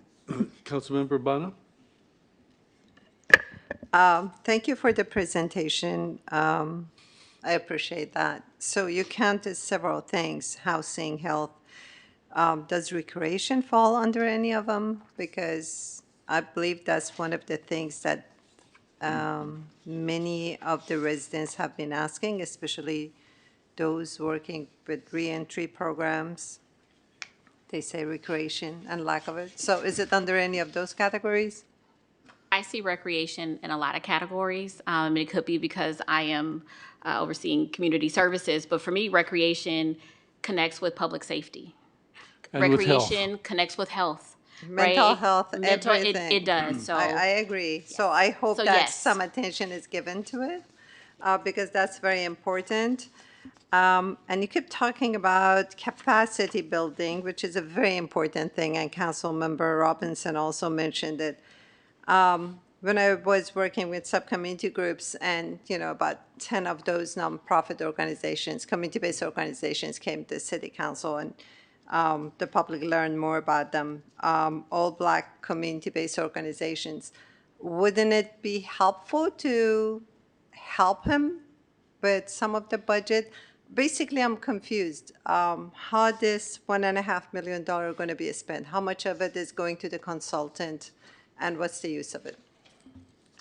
thank you for that question. So we will put out an RFP without a dollar amount attached to it for the consultant. I Good. like to do it that way because when you tell somebody you have $250,000, what often happens is they will find a budget that's $250,000. So we want to put out what we need and see what we get. And so I do not see this work being any more than 500,000, maybe 250 at the most. And the remaining amount that does not go to support a consultant to do the assessment, and it's probably going to be less than that because we have a lot of data, we have a lot of plans, we've done a lot of work internally, so we want to build a repository now to provide to a consultant so they're not starting from scratch because we have a lot of great organizations and work that we have right now. So whatever is not spent on the consultant will be used for the fund. So whatever that remaining amount is will go to support the fund. That will be given out as part of a community or a competitive grant program, and also we will have some set aside to support capacity building. And as stated, we want to leverage some of this, the fund from the Black Resiliency Fund for capacity building with some funding we have set aside in the Richmond Fund for Children and Youth for capacity building, that we also want to leverage from the ECIA fund that we have set aside for capacity building. And we've also talked to organizations like Kaiser, who also provide grants. So we really are trying to, because we're supporting a lot of the same organizations with our grant funds. Myself, Patrick Seals, Administrative Chief, we go to a forum for funders in the county. So we get to meet with a lot of other funders, and another thing that comes up collectively is around capacity building. So we want to leverage these dollars. We don't want to try and do it all ourselves, and we'll continue to try and do that. So it'll be between the 1.5 million. First, we'll go to the consultant Whatever is remaining will be, the majority of that will be for the fund itself around to provide funding to organizations. And then we'll carve out some for capacity building that we'll leverage. And the organizations that you mentioned, we know a lot of those organizations that you provided a resolution to and proclamations to. And a lot of those organizations, because we're familiar with them, they know about existing grant programs through ECIA or Richmond Fund for Children and Youth. Many of them have applied for funding. Many of them have received funding. This will be another grant opportunity for those organizations to apply for. Excellent. Thank you very much. And my last question is about Community Advisory Committee. You mentioned that they're geographically diverse. Just wanted to make sure District 4 gets representation as well. You will. So we have not put it out yet because we want to do things right and have the city attorney's office look at the plan. But we, as staff, have worked really closely with the council ad hoc committee and designed what we think will be a fair process for individuals to be able to apply to be on the community advisory board. What we're thinking about is that each council member would have an opportunity to select someone, whether that needs to be a Richmond resident, that could be from your district, or it could be someone that is not in your district, but the preference is that it would be someone in your district so that there's representation citywide as much as possible. And then there'll be additional spots, so that'd be 7 members, and then there'll be 4 additional spots that we can determine if there's gaps, and either the Community Advisory Committee or city staff with the help of the ad hoc committee will be able to recommend members to be placed on the CAC, on the Community Advisory Committee. So yes, I gave you much more than you asked for, but yes, District 4 will be represented if you so desire it. Very good. Thank you very much for answering all my questions. You made me happy. I would like to add one more bit, which might be too much. That's that we also want to consider youth representation. So, Very good. So just to add to that too, in terms of that youth representation, there would be a minimum of 2 seats held by youth, meaning people between the ages of 16, 15 and 24. Or 16 to 24. Yeah, so minimum. And people can always nominate more, but a minimum. Okay. So if there's no other comments, I want to thank you for the presentation. Oh, yes. Jeff. So I wanted to, one, just say thank you so much to the work of Yana and LaShonda. It's been just an utter pleasure working with you on this project. We have a lot of visions for it, and it's really great to have like excellent staff support to make it all come to life. I do want to put it out there that although we're going through the legal review process right now, we do anticipate that you will be able, residents will be able to apply for the Community Advisory Committee soon. And you do have to apply, even if we wanted to nominate somebody, that person needs to apply. And so please keep a lookout. We will definitely make announcements. I'll make announcements on my channels. The city will make announcements when the applications are available. But that is the next and most important process. And I just wanted to underscore that the way this fund and project is designed, the CAC, the Community Advisory Committee, will play a huge role in guiding the selection of the consultant, in guiding the formation of the fund, the review of the report, and the recommendations. And so it's really, really important that people who want to make a change, who want to address these, just years and decades and lifetimes long of disparities in outcomes for the Black community, and are willing to serve, put your name in the hat, apply for this committee so you can help make some really good change in Richmond. So I just want to put that plug out there. Please keep a lookout for it. It is coming and coming soon. I hope How many seats? there'll be 11 total seats, 7 of which will be determined or will be recommended by council members. There'll be 2 seats that we're still deciding exactly how those will happen, and then 2 seats that'll be recommended by staff, so we make sure to have a certain amount of expertise if there's any holes in the expertise that's offered by the folks that are chosen. So that's the current design, and it's under review right now. As soon as we get that review back, we'll release the applications. and that will be out. So I just wanted everyone to really keep a look out for that. I think in the next update that we have, hopefully we'll have a more solid timeline of how long for the report, how long for when the funds will be available, and everything like that. Thanks. And Mayor, if I could, for the application, it won't be a brand-new application. It'll be the application that maybe many people are familiar with. It's the one that exists for boards and commissions already, that people would fill out, and then they would submit it to the clerk's office. The clerk's office would then provide it to the mayor. The mayor will be the main one to put it on the agenda, and the council will approve it. So it's not a new process. It's reusing existing resources and systems. Yeah, and just to be clear too, that this body is proposed and is moving forward as a Brown Act body, so there'll be full transparency and announcements of everything. So I move the item. There's nothing to move. We just received the. But we need to vote But on it was, it was on the consent calendar, so it was removed, so we need to vote on it. We have to vote to have received it? Yes. Okay, all right. I move the item. Second it. Councilmember Brown? Yes. Councilmember Bonner? Yes. Councilmember Jimenez? Yes.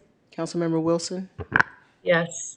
Councilmember Robinson? Yes. Vice Mayor Zepeda? I received it, and it was a great report. Thank you. And Mayor Martinez? I cannot deny that I received it. Thank you so much. Thank The you, vote is Hannah. unanimous. Thank you very much. Okay. Our last item is item V4C. It's to receive the 2024 fiscal year annual performance review and evaluation report from Contra Costa Health regarding the Richmond Industrial Safety Ordinance Report pursuant to Richmond Municipal Code, Section 6143.160. We do not have any in-person speakers. If there's anyone joining us online that would like to address the council on this item, please raise your hand at this time. Pam, if I may, through the mayor, is the person who pulled it still here? No. She's online. Oh, okay. Thank you, Pam. She can tell us why she pulled it. Oh, you'd like to call the speaker first? Okay. Yeah. Speaker's Claudia Citroen.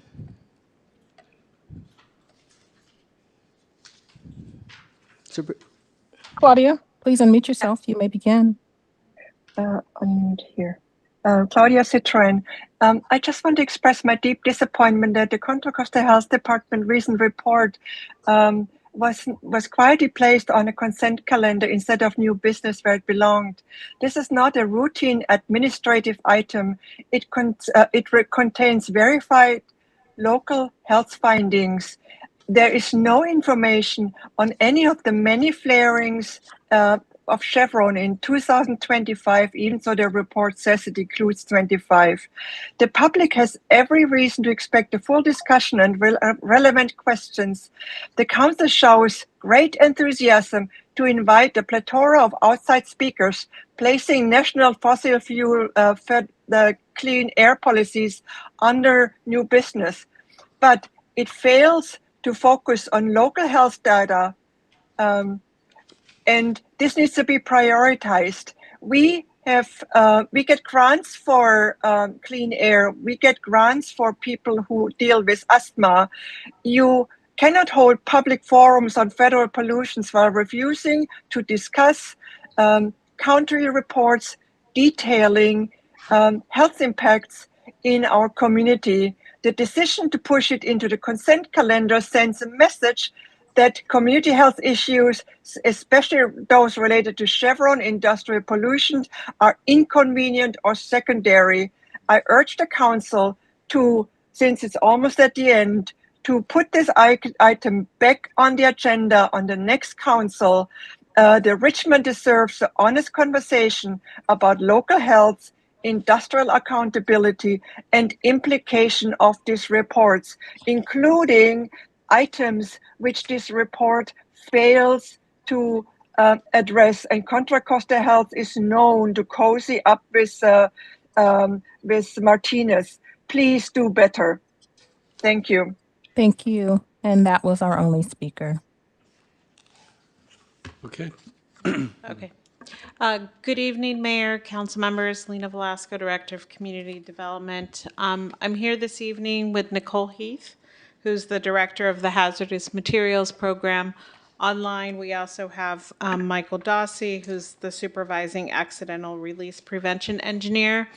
And if I can ask KCRT to please bring up the presentation. But this evening, we're just here to provide a brief overview. The report has been published, is available online, but as required in the Richmond Industrial Safety Ordinance, Contra Costa Health, who administers the program on our behalf, provides an annual report summarizing the year's findings for that fiscal year. And so Nicole is going to be giving that presentation. So if I can have KCRT call up the presentation, please. I sent it yesterday. I sent it yesterday. Okay.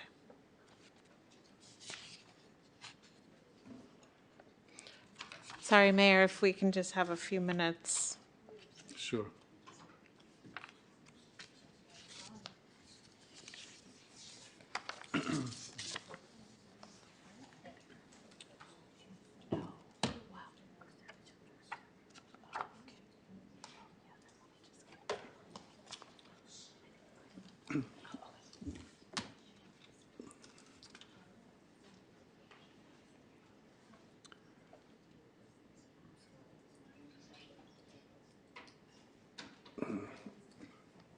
Oops.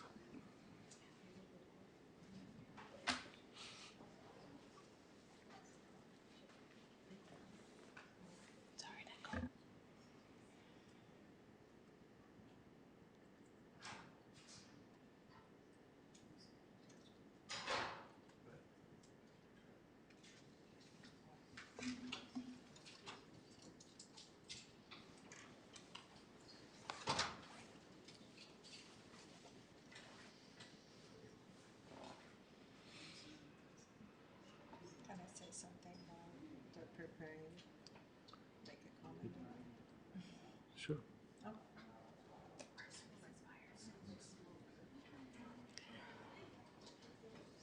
While the slides are being prepared, I just wanted to thank Nicole for staying this late and doing this presentation. I agree with Claudia Citron, who pulled the item, that this is very important, but I apologize, for you for having to stay here. So as a representative of the Mayor's Conference at the Hazmat Commission, I know you're doing an excellent job, but this presentation would provide an opportunity for the public to know about the excellent work you're doing and also know, what agencies do what so they can bring their questions and learn more. So I just wanted to say I really appreciate it. Thank you, Councilmember Bana. Good to see you. Of course.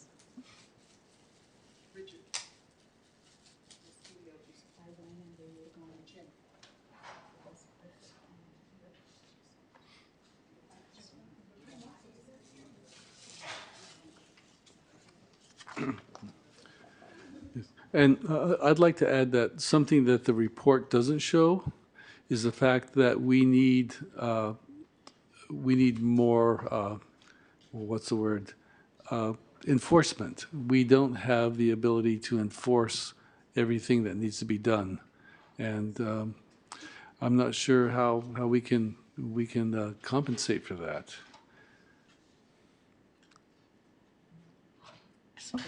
Sorry, I was just verifying that it was okay for me to respond to you, Mayor Martinez. I do appreciate you bringing up the matter of enforcement. The annual report does provide a summary of any enforcement actions that were taken by Contra Costa Health under the Richmond Industrial Safety Ordinance. For this fiscal year and currently to date, we have none. However, the last time that we made updates to both the county's ordinance and the Richmond Industrial Safety Ordinance, we did make some changes in there to strengthen the enforcement arm of both of our ordinances, recognizing that there is a time when we could be looking to use that as one of our tools, right? The mission of Contra Costa Health has always been to drive compliance first through education and then take enforcement when necessary. I think we have also been internally in our office been making strides with our county council to be able to improve our enforcement as well. So it's something that we are looking into. But as we talk a little bit more about this report and the facilities that are subject to the Richmond Industrial Safety Ordinance, we can also address the topic of enforcement a little bit more in this presentation. Much appreciated. Thank you. Thank you. Okay, thank you. Okay, so good evening, members of the council, members of the public who are here with us in person and online. My name is Nicole Heath. I am the director of the Hazardous Materials Division in Contra Costa Health. I am here today to talk about the Richmond Industrial Safety Ordinance Annual Report. Just to provide a little clarity, the Richmond Industrial Safety Ordinance is a process safety standard. When we're talking about process safety, the general concept is ensuring that you keep the material in the pipes. We're looking at preventing loss of containments, preventing accidental releases, especially those that could have impacts to our community. The reason that the Richmond Industrial Safety Ordinance exists is because in the late 90s, early 2000s, there was a continuing trend of large local incidents which had great community impacts. In Richmond, this industrial safety ordinance became effective in 2002, about 3 years after the county's industrial safety ordinance. It applies entirely to the city of Richmond and mainly applies to facilities that meet certain, regulatory requirements of a high-risk category. In Richmond, this is applying to refineries and tank terminals, but could also apply to chemical manufacturing facilities if they met the applicability thresholds as outlined in the Industrial Safety Ordinance. Next slide, please. So for facilities that are currently covered under the Richmond Industrial Safety Ordinance, we have the Chevron Richmond Refinery. This refinery has been covered since 2002, the inception of the Richmond Industrial Safety Ordinance. In the past, the sulfuric acid regeneration facility Chemtrade, which services Chevron, was part of the Richmond Industrial Safety Ordinance, but they have made modifications to their processes such that they are no longer applicable. And this is why we only have the one stationary source covered under the Richmond Industrial Safety Ordinance. Next slide. For the Chevron Richmond Refinery, what this does is it takes the existing state regulation, which is known as the California Accidental Release Prevention Program, and expands the programs in a variety of different ways. Number one, the Richmond Industrial Safety Ordinance covers every single process that exists on site at the Chevron Richmond Refinery. The state and federal regulations do not cover all processes on a site. It introduces human factors programs and takes a look at additional programs surrounding inherently safer systems, doing additional assessments such as safety culture assessments and security and vulnerability assessments, looking at root cause analyses when we do have incidents that occur on the site, both internal for the site and also allowing the county to hire consultants to do external root cause analysis incident investigations. This differs from a normal incident investigation in which it's really looking at the management systems that failed to allow the incident to occur and creating recommendations that would hopefully in the future prevent something similar from occurring. This also requires facilities to submit process safety indicators and a safety plan to the county and has requirements around increased public participation. So our staff will go out to different safety or community fairs within the community of Richmond to provide information on the work that they do for the Chevron Richmond Refinery. Also, after the 2012 fire, the Richmond Industrial Safety Ordinance had been amended to also dedicate one of the engineers from my team on site at Chevron Monday through Friday during normal business hours. This position is paid for by the Chevron Richmond Refinery and is currently split between 3 staff on a quarterly rotation throughout the year. So we have a continued presence to keep an eye on process safety. Next slide, please. In 2024, the county made amendments to their industrial safety ordinance, and the city of Richmond also made those same amendments to cover what are known as tank terminals.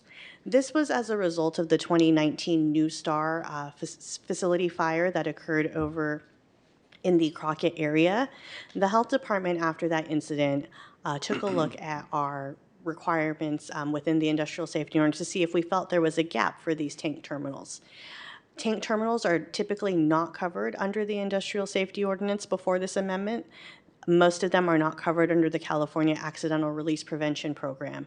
And so the gap that we saw there is that there are these facilities which have high levels of flammable materials that were not required to do the same process safety requirements as some of our other facilities.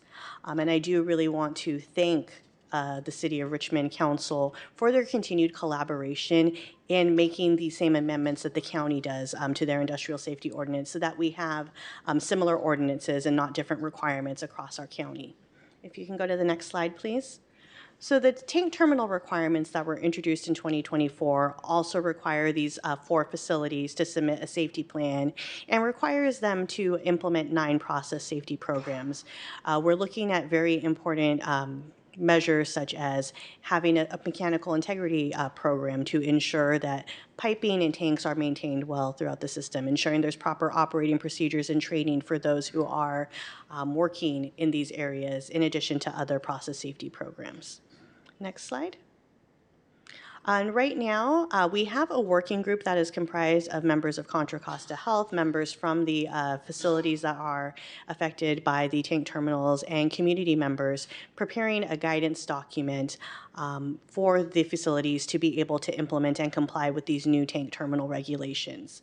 Once that guidance document is completed, they will have 18 months to submit their safety plans to Contra Costa Health, and that is when my engineering team will be able to start doing the triannual audits of these facilities. So to date, we have not audited any of these facilities, but we are very much engaged with the stakeholders throughout this whole entire process to bring them into compliance for these tank terminals. Next slide. So now we'll talk a little bit about the annual report. In the Richmond Industrial Safety Ordinance, there is a requirement for the Health Department to develop an annual RISO report. The report will summarize any audits that have been done for the year, document any reviews that were completed, and everything is through a fiscal year period, which is, from July 1st to June 30th. So the data that I am going to be presenting on is from fiscal year 2023 to 2024. I do apologize that we're so late in 25 presenting this to the Richmond City Council, and we will be working to get the next annual report out in a more timely manner to the council. Next slide. The annual report also talks about any major incident history. The Industrial Safety Ordinance defines something known as an MCAR, or major chemical accident or release. And this is any release that meets the Community Warning System Level 2 or Level 3 designation. And essentially what that means is that the facility has had an incident that has had an off-site impact to the community where we've either issued a health advisory or a shelter in place. It also summarizes all of the public participation efforts that our team has undertaken throughout the year, and also any locations of risk management plans and safety plans. Next slide. So for major chemical accidents and releases, in the fiscal years that we are reporting on, there have been no major chemical accidents or releases for the reporting period from Chevron. In 2024 and 2025, there were also no major chemical accidents or releases from Chevron, which is the stationary source that is subject to the Richmond Industrial Safety Ordinance. This graph here, though, also does highlight from 1999 to 2023 all of the major chemical accidents and releases in the county. And so, as I had indicated at the beginning of this presentation, the whole reason that this industrial safety ordinance exists is because of the large number of incidents that we were seeing. You can see the trend has gone from having these incidents in the double digits year after year to many years having no major chemical accidents or releases, or 1 or 2. There also were no audits performed in the 23-24 fiscal year period, but we did do an audit of the Chevron Richmond refinery in 2025, so I'll be talking about that as well later on. Next slide. So I really want to focus a little bit on, the piece of the annual report that requires facilities to submit process safety indicators. These process safety indicators are some of the metrics that, will indicate how the refinery is performing around certain process safety areas. So we have selected different areas for the refinery to report out. One of them is temporary piping repairs. I can report out that for this time period, Chevron had 0 overdue or repeat temporary piping repairs, and there's a total of 38 temporary piping repairs. And what this is that means there's a clamp or some sort of, repair on the system before they can, actually permanently replace the pipe or permanently implement a fix on there. We also are looking at overdue process hazard analysis recommendations. The Industrial Safety Ordinance requires all process hazard analysis recommendations to be completed within 1 year, or if it requires a turnaround at the next available turnaround. And Chevron has had 0 overdue PHA recommendations in that period. Another thing that is very important for us to look at is the overdue piping inspections. There were 0 overdue piping inspections in this 12-month period. Chevron has a total of 6,870 piping circuits with 3,380 planned inspections. Just a quick question. Is all of this self-reported by Chevron, or do you have engineers out there checking the data?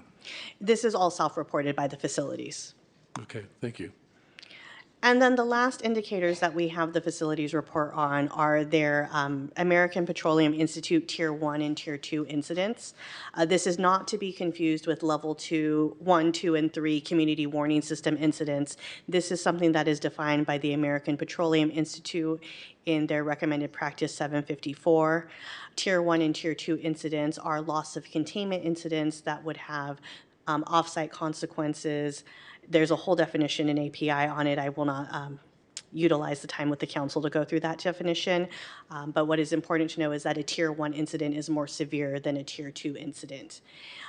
Chevron reported 1 Tier 1 incident in 2023, with their rate being 0.04 incidents for the year, compared to an industry rate of 0.06 and an industry mean of 0.08. And the reason the American Petroleum Institute is used is because that is something that is standardized throughout the United States and the refining industry. So we are able to compare how our refineries are doing to other refineries.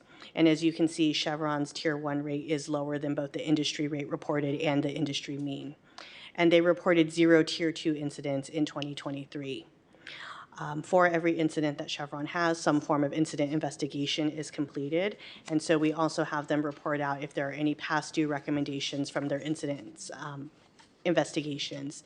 And so for this time period, we can see that in January, they reported out 3 past due recommendations, and in April, they reported out 2 overdue recommendations, with no other overdues reported for the rest of the reporting months. Next slide. And so finally, I want to talk a little bit about the 2025 Chevron refinery audit. For those who are not familiar with our practices, the audits for the Industrial Safety Ordinance and California Accidental Release Prevention Programs are required to be done once every 3 years. Contra Costa Health has a dedicated team of 7 engineers and 1 supervisor who implement these programs. When we go out to a refinery such as Chevron, we take a team of 5 to 6 engineers and spend 5 weeks going through all 20-plus programs of the Richmond Industrial Safety Ordinance. There's probably 480-plus different questions that the team is evaluating related to different topics such as training, employee participation, mechanical integrity of the systems, process hazard analyses, which are studies of the processes themselves, and looking to implement or mitigate any scenarios which could cause incidents. With all that being said, we look at a lot of things and we dedicate a lot of staff time. We are seen as one of the standards within the state of California for implementing this program. Our industrial safety ordinance, County and Richmond's industrial safety ordinance, was used as the model when the state of California, after the Chevron incident, implemented a new program level for refineries called Program 4. A lot of the programs that they required other refineries of the state of California to do, we were already doing here in Richmond and in Contra Costa County. Excuse me, I need to interrupt you to suspend. Need to take a vote to extend the meeting, Yes. and it's going to take 5 votes. Okay. So for majority. We have I a move motion. that we extend the meeting until this item is finished. And I think it's the last item on the agenda. Yes, and I second. Councilmember Brown, Yes. Councilmember Bana, Yes. Councilmember Jimenez,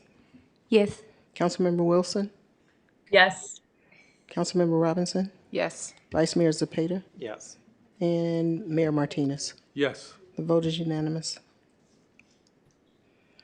All right, you may continue. Thank you, I appreciate it. And this is the last slide, so. Oh, okay.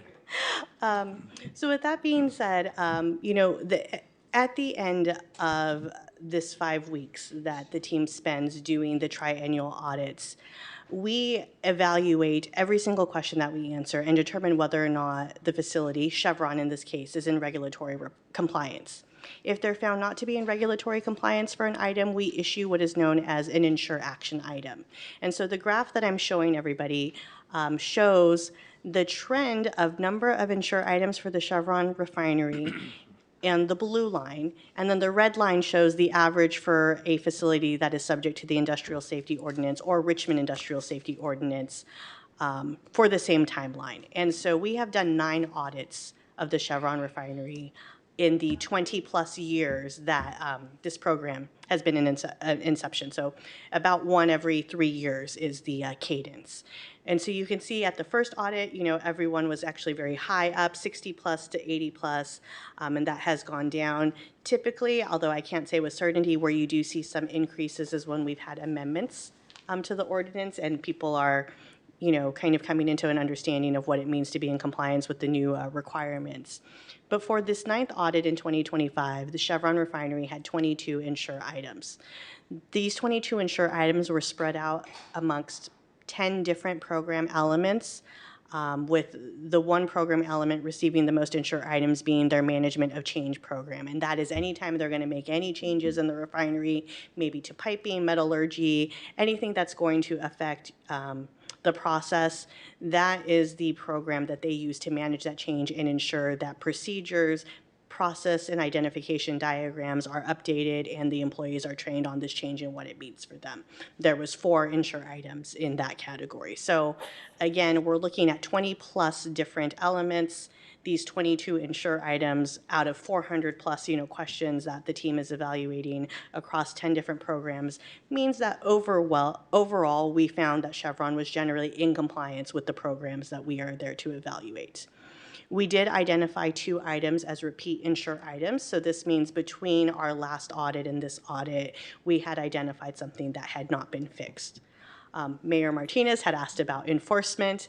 And so what we tend to do, again, enforcement is one of the tools that we have, and we have worked, in the recent past to enhance our enforcement arm. But when we issue these ensure items, the facility is required to come up with an action plan that we do follow to completion.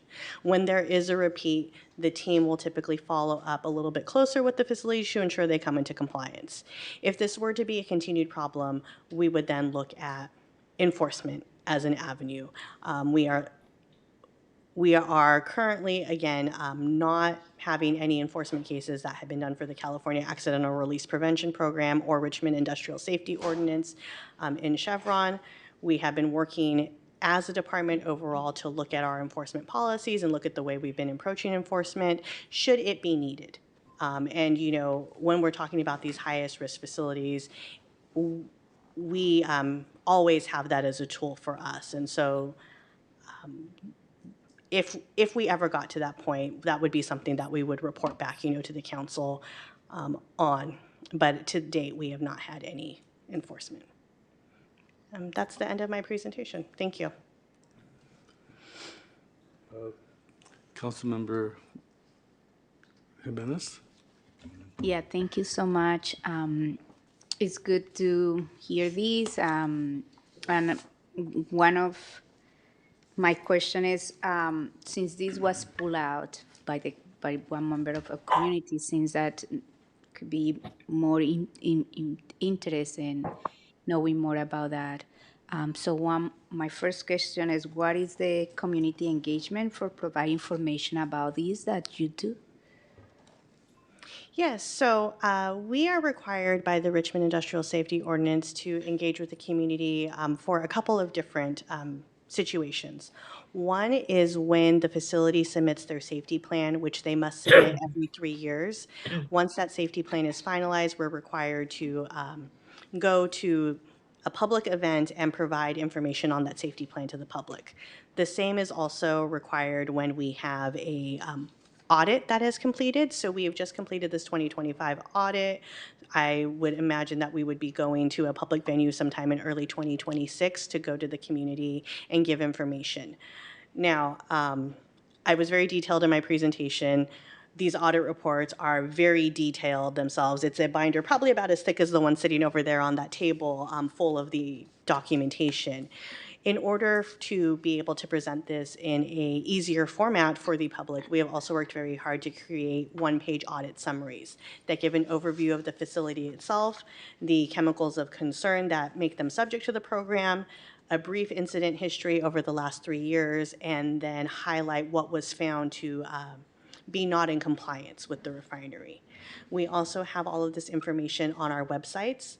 The process indicators can be requested from Cal EPA online because they are required to be sent into them as part of the program for refineries.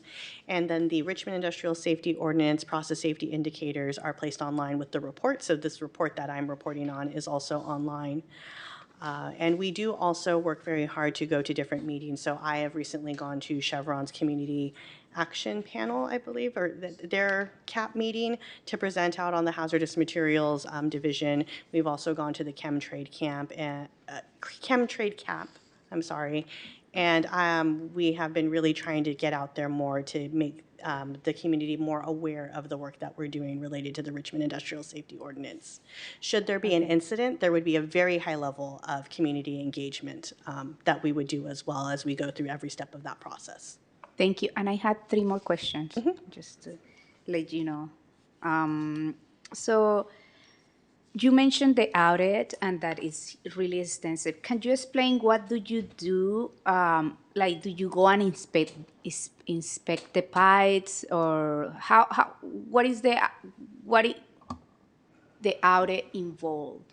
Yeah, so during the 5 weeks on site, there is a variety of different aspects to the audit. One will be documentation review over the last 3 years that the engineers will do.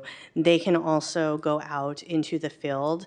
One of the things that we will typically do is go out and perhaps walk an operating procedure with an operator or a process and instrumentation diagram.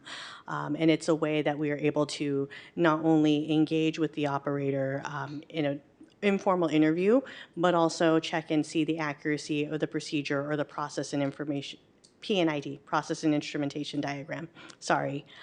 We also do interviews with not only subject matter experts, but with the staff in the maintenance and the operations department. And if anyone from the operations or maintenance staff requests to have an interview with us, we will do our best to accommodate them. And we work very closely with USW as well throughout that process. So following that, like my second question after that is, you mentioned that Chevron self-reported in some of the information provided. How will you verify that this is the right information? I would have to go back and ask the team on that. I do not have any direct interaction with the annual performance indicators that are sent in. But that is something that we can definitely look into and provide a response back to council. That will be great. And my last question, and then I have a comment, is can you provide some information about what it means to have a level 1 or 2, like the severity level 1? What is that? Or what is a level 2 and level 3? Example of each?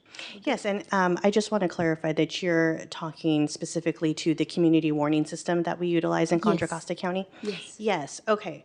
So that is separate from the Richmond Industrial Safety Ordinance. It's part of our hazardous materials incident notification policy. But we have defined 4 different levels in the community warning system for hazardous materials incidents. We start at the lowest level, which is a level 0 incident. This is where something is happening at a facility involving some sort of chemical release. It could be flaring, it could be a liquid spill, but the incident itself is expected to not have any off-site impacts, is something that can be mitigated by the facility itself. Level 0 events are reported to our office through the community warning system, but they are not reported out to the community in any way, except for they will be on the dashboard that we have created to show all active community warning system events. And that is something new that has occurred since January 15th of this year. Then we move to level 1 events. Level 1 events also are not expected to have any off-site consequences.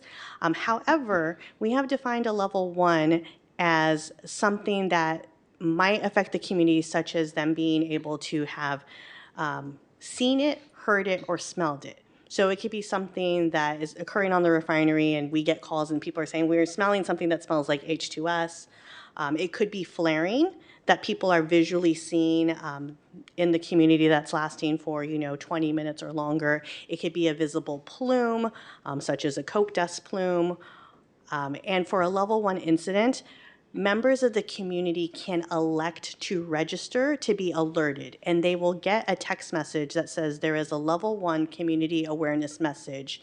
There is an event happening at, and I will just continue to use Chevron because that is the facility that is covered here. There's an event at Chevron that can be seen, smelled, or heard in the community. And then it directs those community members to go to our dashboard for more information. A level 2 event is an event that will have an off-site consequence and is expected to potentially have health effects for those with certain sensitivities, whether that be like a respiratory sensitivity or some sort of other health sensitivity. When that occurs, we put out a health advisory, and it lets people know that if you have sensitivities, you may want to avoid the area. The health advisory goes out via text message, it goes out via email. We'll put information on both the Community Warning System website, Contra Costa Health's website. We will alert the media. There will be information on social media as well. It is a message that we really want to get out into the community. So there will be a lot of information that goes out once we hit a level 2. When we get to a level 3, we call that our shelter in place level. And this is when every single tool that we have will come out of the toolbox. So not only will the text messages go off, you'll have the emails, you will have the media alerts, we will have the sirens that will be sounding. Once the event is activated, those sirens will continue to go off every 30 minutes until the event is ended. We will have information to the news media, all the social media outlets, on our web pages. If we need to use the wireless emergency alerts, we will do that. If we need to use reverse 911 to alert people, we will do that. This means that whatever's happening offsite, could have health impacts to anybody within that affected area. And so we want to make sure that we get the message out there. Yeah, today we had 2 level 0 incidents, one flaring and one chemical hazard materials in the site. Well, thank you. I'm glad to hear that, and I am glad to see how year by year the release of chemicals or like the incidents has been going down. And I think it's proof that having a progressive council members in the city works, because this is how clearly we see the impact of us making sure that Chevron is responding to the community is important. So thank you. And is it? Thank you. Councilmember Bana? Thank you for the presentation. I appreciate it. I would like to ask the staff to please always agendize such items as presentation. It's very important, shouldn't be on consent calendar. And when I pulled it, actually, I was told the resident has already pulled it. And again, my apology that you had to say so late. I have one quick question for you and another minor request. So you mentioned that only the city of Richmond has it. How about Pinole and Hercules, like Phillips 66? They don't have this?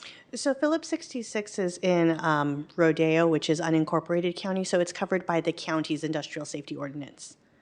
Oh, okay. Same thing with MRC and I thought Marathon. it was in Hercules. It's fully in Rodeo. Oh, okay, very good. And would you like to tell residents who are watching or will watch later how to register for receiving notifications? I would love to. So if you give me 2 seconds, I can find where they should text to receive those level 1 notifications, or we can direct them to the community warning system site where all the information is. So Excellent. And while you do that, I would like to inform everyone that when I joined the Hazmat Commission, I asked Nicole and her staff about their qualifications and background. I was very pleased to learn they're all chemical engineers, and Nicole herself is an engineer. It's not just a regular staff position. They do have the qualifications for oversight of the refineries, and I really appreciate that. yes, okay. If I may, Council Member Bana, so for those who would like to receive the level 1 messages, it is separate from the community warning system messages for 2 and 3. Residents may text the number 21423, and in the message, they can put CC Health or CCHEALTH. For And that Contra will register Costa them Health. for Contra Costa Health, yes. Excellent. Thank you very much. Appreciate it. Thank you. Yes, and can you tell me the difference between the API and the community warning system? Are they two different things? They are two different things. Not to get overly technical, unless you would like me to, for the API events, Tier 1 and Tier 2, a Tier 1 event is a loss of primary containment that could have off-site consequences. And API has a certain set of definitions, like related to maybe OSHA recordable injuries for personnel on site, or what type of off-site consequences there are. A level 2 in the community warning system is basically anything that will have off-site consequences that could have an impact to health for those with sensitivities. Now, some of the API incidents could be classified as a level 2 or level 3 incident in our community warning system. There's probably some overlap in the definition, but they're not 100% aligned. Okay. And when, if ever, will we start considering cumulative effects of these incidents? So I think that's a really great question that you're asking. And in fact, Supervisor Joya brought this up at the last Industrial Safety Ordinance Ad Hoc Committee. After all of the incidents that have occurred in the recent years at the Martinez Refining Company, Contra Costa Health has engaged a toxicologist on retainer. We are currently exploring the feasibility of a study like this with our toxicologist. And so we're hoping to report out on our discovery, and if we have a project plan, to the ISO ad hoc. And so if we are able to figure out what that would look like, we will also be happy to share that with the council as well. Okay. And do you have any sense of how the flaring frequency has affected the environment? That might be better answered by the Air District. I can't really speak on that right now. Okay, all right, much appreciated. Are there any other questions? Yes, Councilmember Robinson. I feel like I'm sitting here not really understanding what's going on. It seems to me, and maybe I'm just totally misunderstanding this, that you're saying that the data in this report is self-reported by Chevron except for the audits. Is that what you're saying? The process safety indicators portion of the report is reported by Chevron. Everything else in the report, which is the status of their safety plans, the results of the audits, there's lots of other components to it, is information from Contra Costa Health. But yes, the process safety indicators are submitted to Contra Costa Health by every single refinery as part of the industrial safety ordinances. Mm-hmm.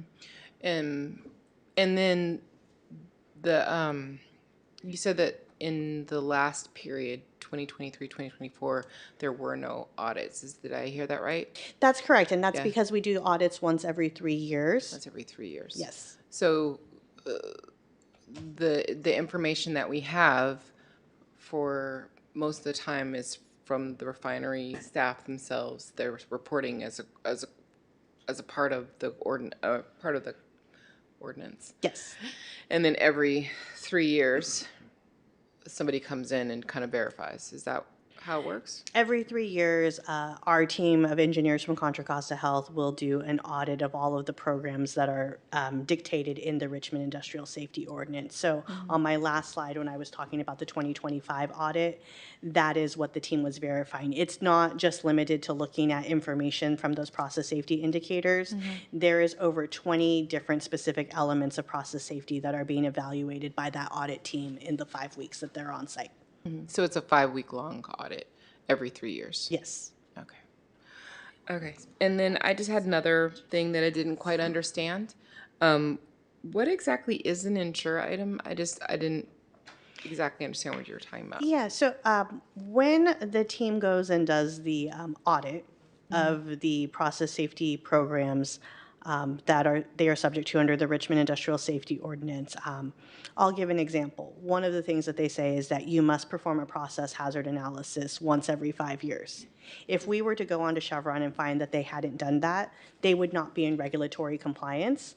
And so the way that we would document that is by giving them an insure item saying to ensure that you will perform that process hazard analysis. So anytime in our report, when an insure item is identified, that is one part of the Richmond Industrial Safety Ordinance regulations where Chevron is not in compliance. So in this last, the last audit, it said that there were 23 or 22 insure items. Those were 22 things that they were not in compliance with. Correct, and that was spread out amongst a variety of different program elements. Right, and how many, because I have no idea if 22 is a good or a bad number. Like, how many things are there? What's the norm around that? Like, Yeah, maybe bring the slide back up again. Is that possible, or is that not allowed? Duh, it's fine. Okay, it might help visually, sorry. Or just, it's late. I'm sorry, but I mean, if we're going to talk about it, I might as well actually understand what you're saying. No, of course. So kind of to start off with the first part of your question, right? The way that we have developed our audit protocol is to essentially take each piece of the Richmond Industrial Safety Ordinance and turn it into a question. This equates to maybe about 400 plus questions that the team is asking to look at every little bit of the regulation. KCRT, can you show the slide? So they would be out of compliance with 23 out of 400 things. Is that what we're Correct. trying to say? Okay, just But trying to then- get a sense of scale. Of Yeah. What's However, and this is a question we get asked commonly, right? It's hard for me to say what that truly means because in the example I used, if they had not done process hazard analyses, which Chevron has, I want to make that very clear. I keep using that as an example. I'm sorry, but if they had not, that would actually be a very serious, non-compliance, right? We wouldn't really want them to do that So versus different insure items are more or less severe. And we don't weigh them, Yeah. so the number of 22 out of, saying 400 plus different things we're looking at kind of gives an idea. But to address the second part of your question, if we look at the graph here, and we'll focus on the 9th audit because that was the most recent audit, Chevron had 22 insure items compared to an average of probably 18 insure items that we're seeing from their peers, which would mean other facilities subject to the Industrial Safety Ordinance. So they're kind of right there on average. The two lines, again, the blue shows how Chevron has performed over the last 20 plus years of the Richmond Industrial Safety Ordinance being in place compared to other facilities subject to the industrial safety ordinances. And you were saying the spikes that we see in this graph are probably when there were changes to the ordinance? Yes, and I don't want to say that's 100% true, but that's typically when we have seen increases for across all of our facilities. And because I can see the spikes occurring kind of on both lines, it's most likely the fact that we have made some changes to the ordinance requiring additional things. And again, this data here and this chart are only related to the audit, not to the self-reported things. Correct. This is all the audits that are done by the team from Contra Costa Is Health. there ever any other kind of spot checking of the self-reported data throughout the 3 years, or is it only in the 3-year cycle? So there's a variety of different things that we can do. I do want to highlight again that what is different in Richmond any other refinery in the county is the fact that after the 2012 fire, it has been required for us to have an engineer on site. This engineer on site does integrate themselves to different, aspects of process safety within the refinery. So they're kind of checking on different things all the time. Each year we have a different plan of, what we are going to be focusing on or looking at. We can also go and do an unannounced inspection at any time of the refinery to check on things. We have done that a couple of times after some larger, events that were reported to us, but none in the last recent years that I can think of. And then especially after an incident has occurred, we can also go and do really focused safety inspections around one certain process or one certain area, or we can continue to do unannounced inspections, as needed. But it's really driven by what we're seeing, the performance of the refinery. Have they had any incidents? What did their last audit look like?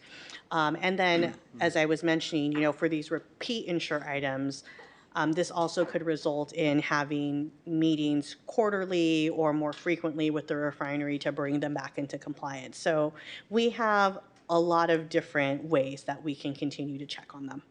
I appreciate that. Thank you for your answers. It helps me understand. You're welcome. The 2012 fire, where did the audits fall between, between the years that the fire took place?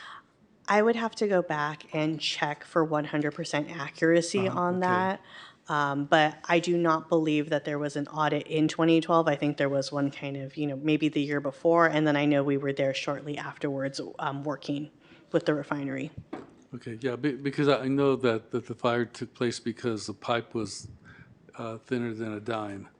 And, I guess that was self-reported. There was a corrosion issue, yes, and as a result, there were changes made, to the industrial safety ordinance to require some additional protections. And then also, I think one of the really important changes in the California Accidental Release Prevention Program was the introduction of damage mechanisms into the requirements for refineries, which has the facilities, study these different mechanisms that, were including the sulfidation and corrosion that was found to be the cause of the 2012 incident. Right, and correct me if I'm wrong, but I understand that Chevron is essentially 5 separate refineries doing different, I guess, producing different products. Do you evaluate each unit equally, or do you focus on ones that have higher, I don't know, higher pressures, greater heats? So you're asking when we go and do our audits, what are we focusing on in the refinery? Because they Right. do have many processes, right? It is yeah. a large facility. Yes, so when we go and audit, and again, I will have to, verify the current processes, but when I was in the engineering group, we did evaluate different processes, and this was driven a lot by the process hazard analysis, what had recently been completed. When you have 40 plus, processes on site and you're required to do a study once every 5 years, the facilities typically break them up, and do a little each of those 5 years. So we use that and other methodologies to identify what processes we're looking at so that we're not always looking at the same process each time we go out once every 3 years. The industrial safety ordinance does cover every single process within the refinery, so we do have the ability to look at a lot more than we're allowed to under the state programs or even what is required under the federal programs for EPA to be able to look at. Okay, thank you. Councilmember Bana?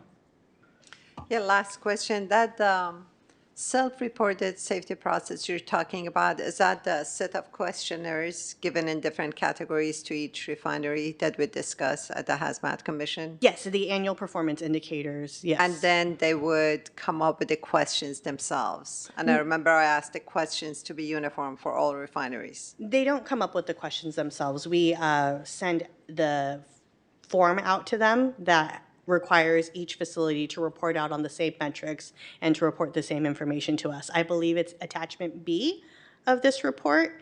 That form is sent by Contra Costa Health to the refinery. So the questions should all be the same. Okay, if I remember correctly, and I'm sure I remember correctly, honestly, that the county says what the metrics are, but the refinery itself designs questions. That's why I brought up the question or the concern that they should be the same, and just wanted to verify that from now on they will be the same. I will need to go back and take a look so I can ensure that we're talking about the same thing. So Okay. I'll add that to my list of things I need to report back to the Thank you council so on. much. And I do just want to clarify, I did get confirmation that the audits were in 2011 and 2013. Okay, thank you. All right, if there's no other questions, then I guess we need to vote on whether or not we receive this. Yes, I move to receive the item. Yeah, I attest we received it. I second it. Okay. Roll call? Councilmember Brown? Yes. Councilmember Bonner? Yes. Councilmember Jimenez? Yes. Councilmember Wilson? Yes. Councilmember Robinson? Yes. Vice Mayor Cepeda? Yes. And Mayor Martinez? Yes. The vote is unanimous. Thank you so much. It was a fascinating interchange. I enjoyed it. Thank you for the time. I appreciate it.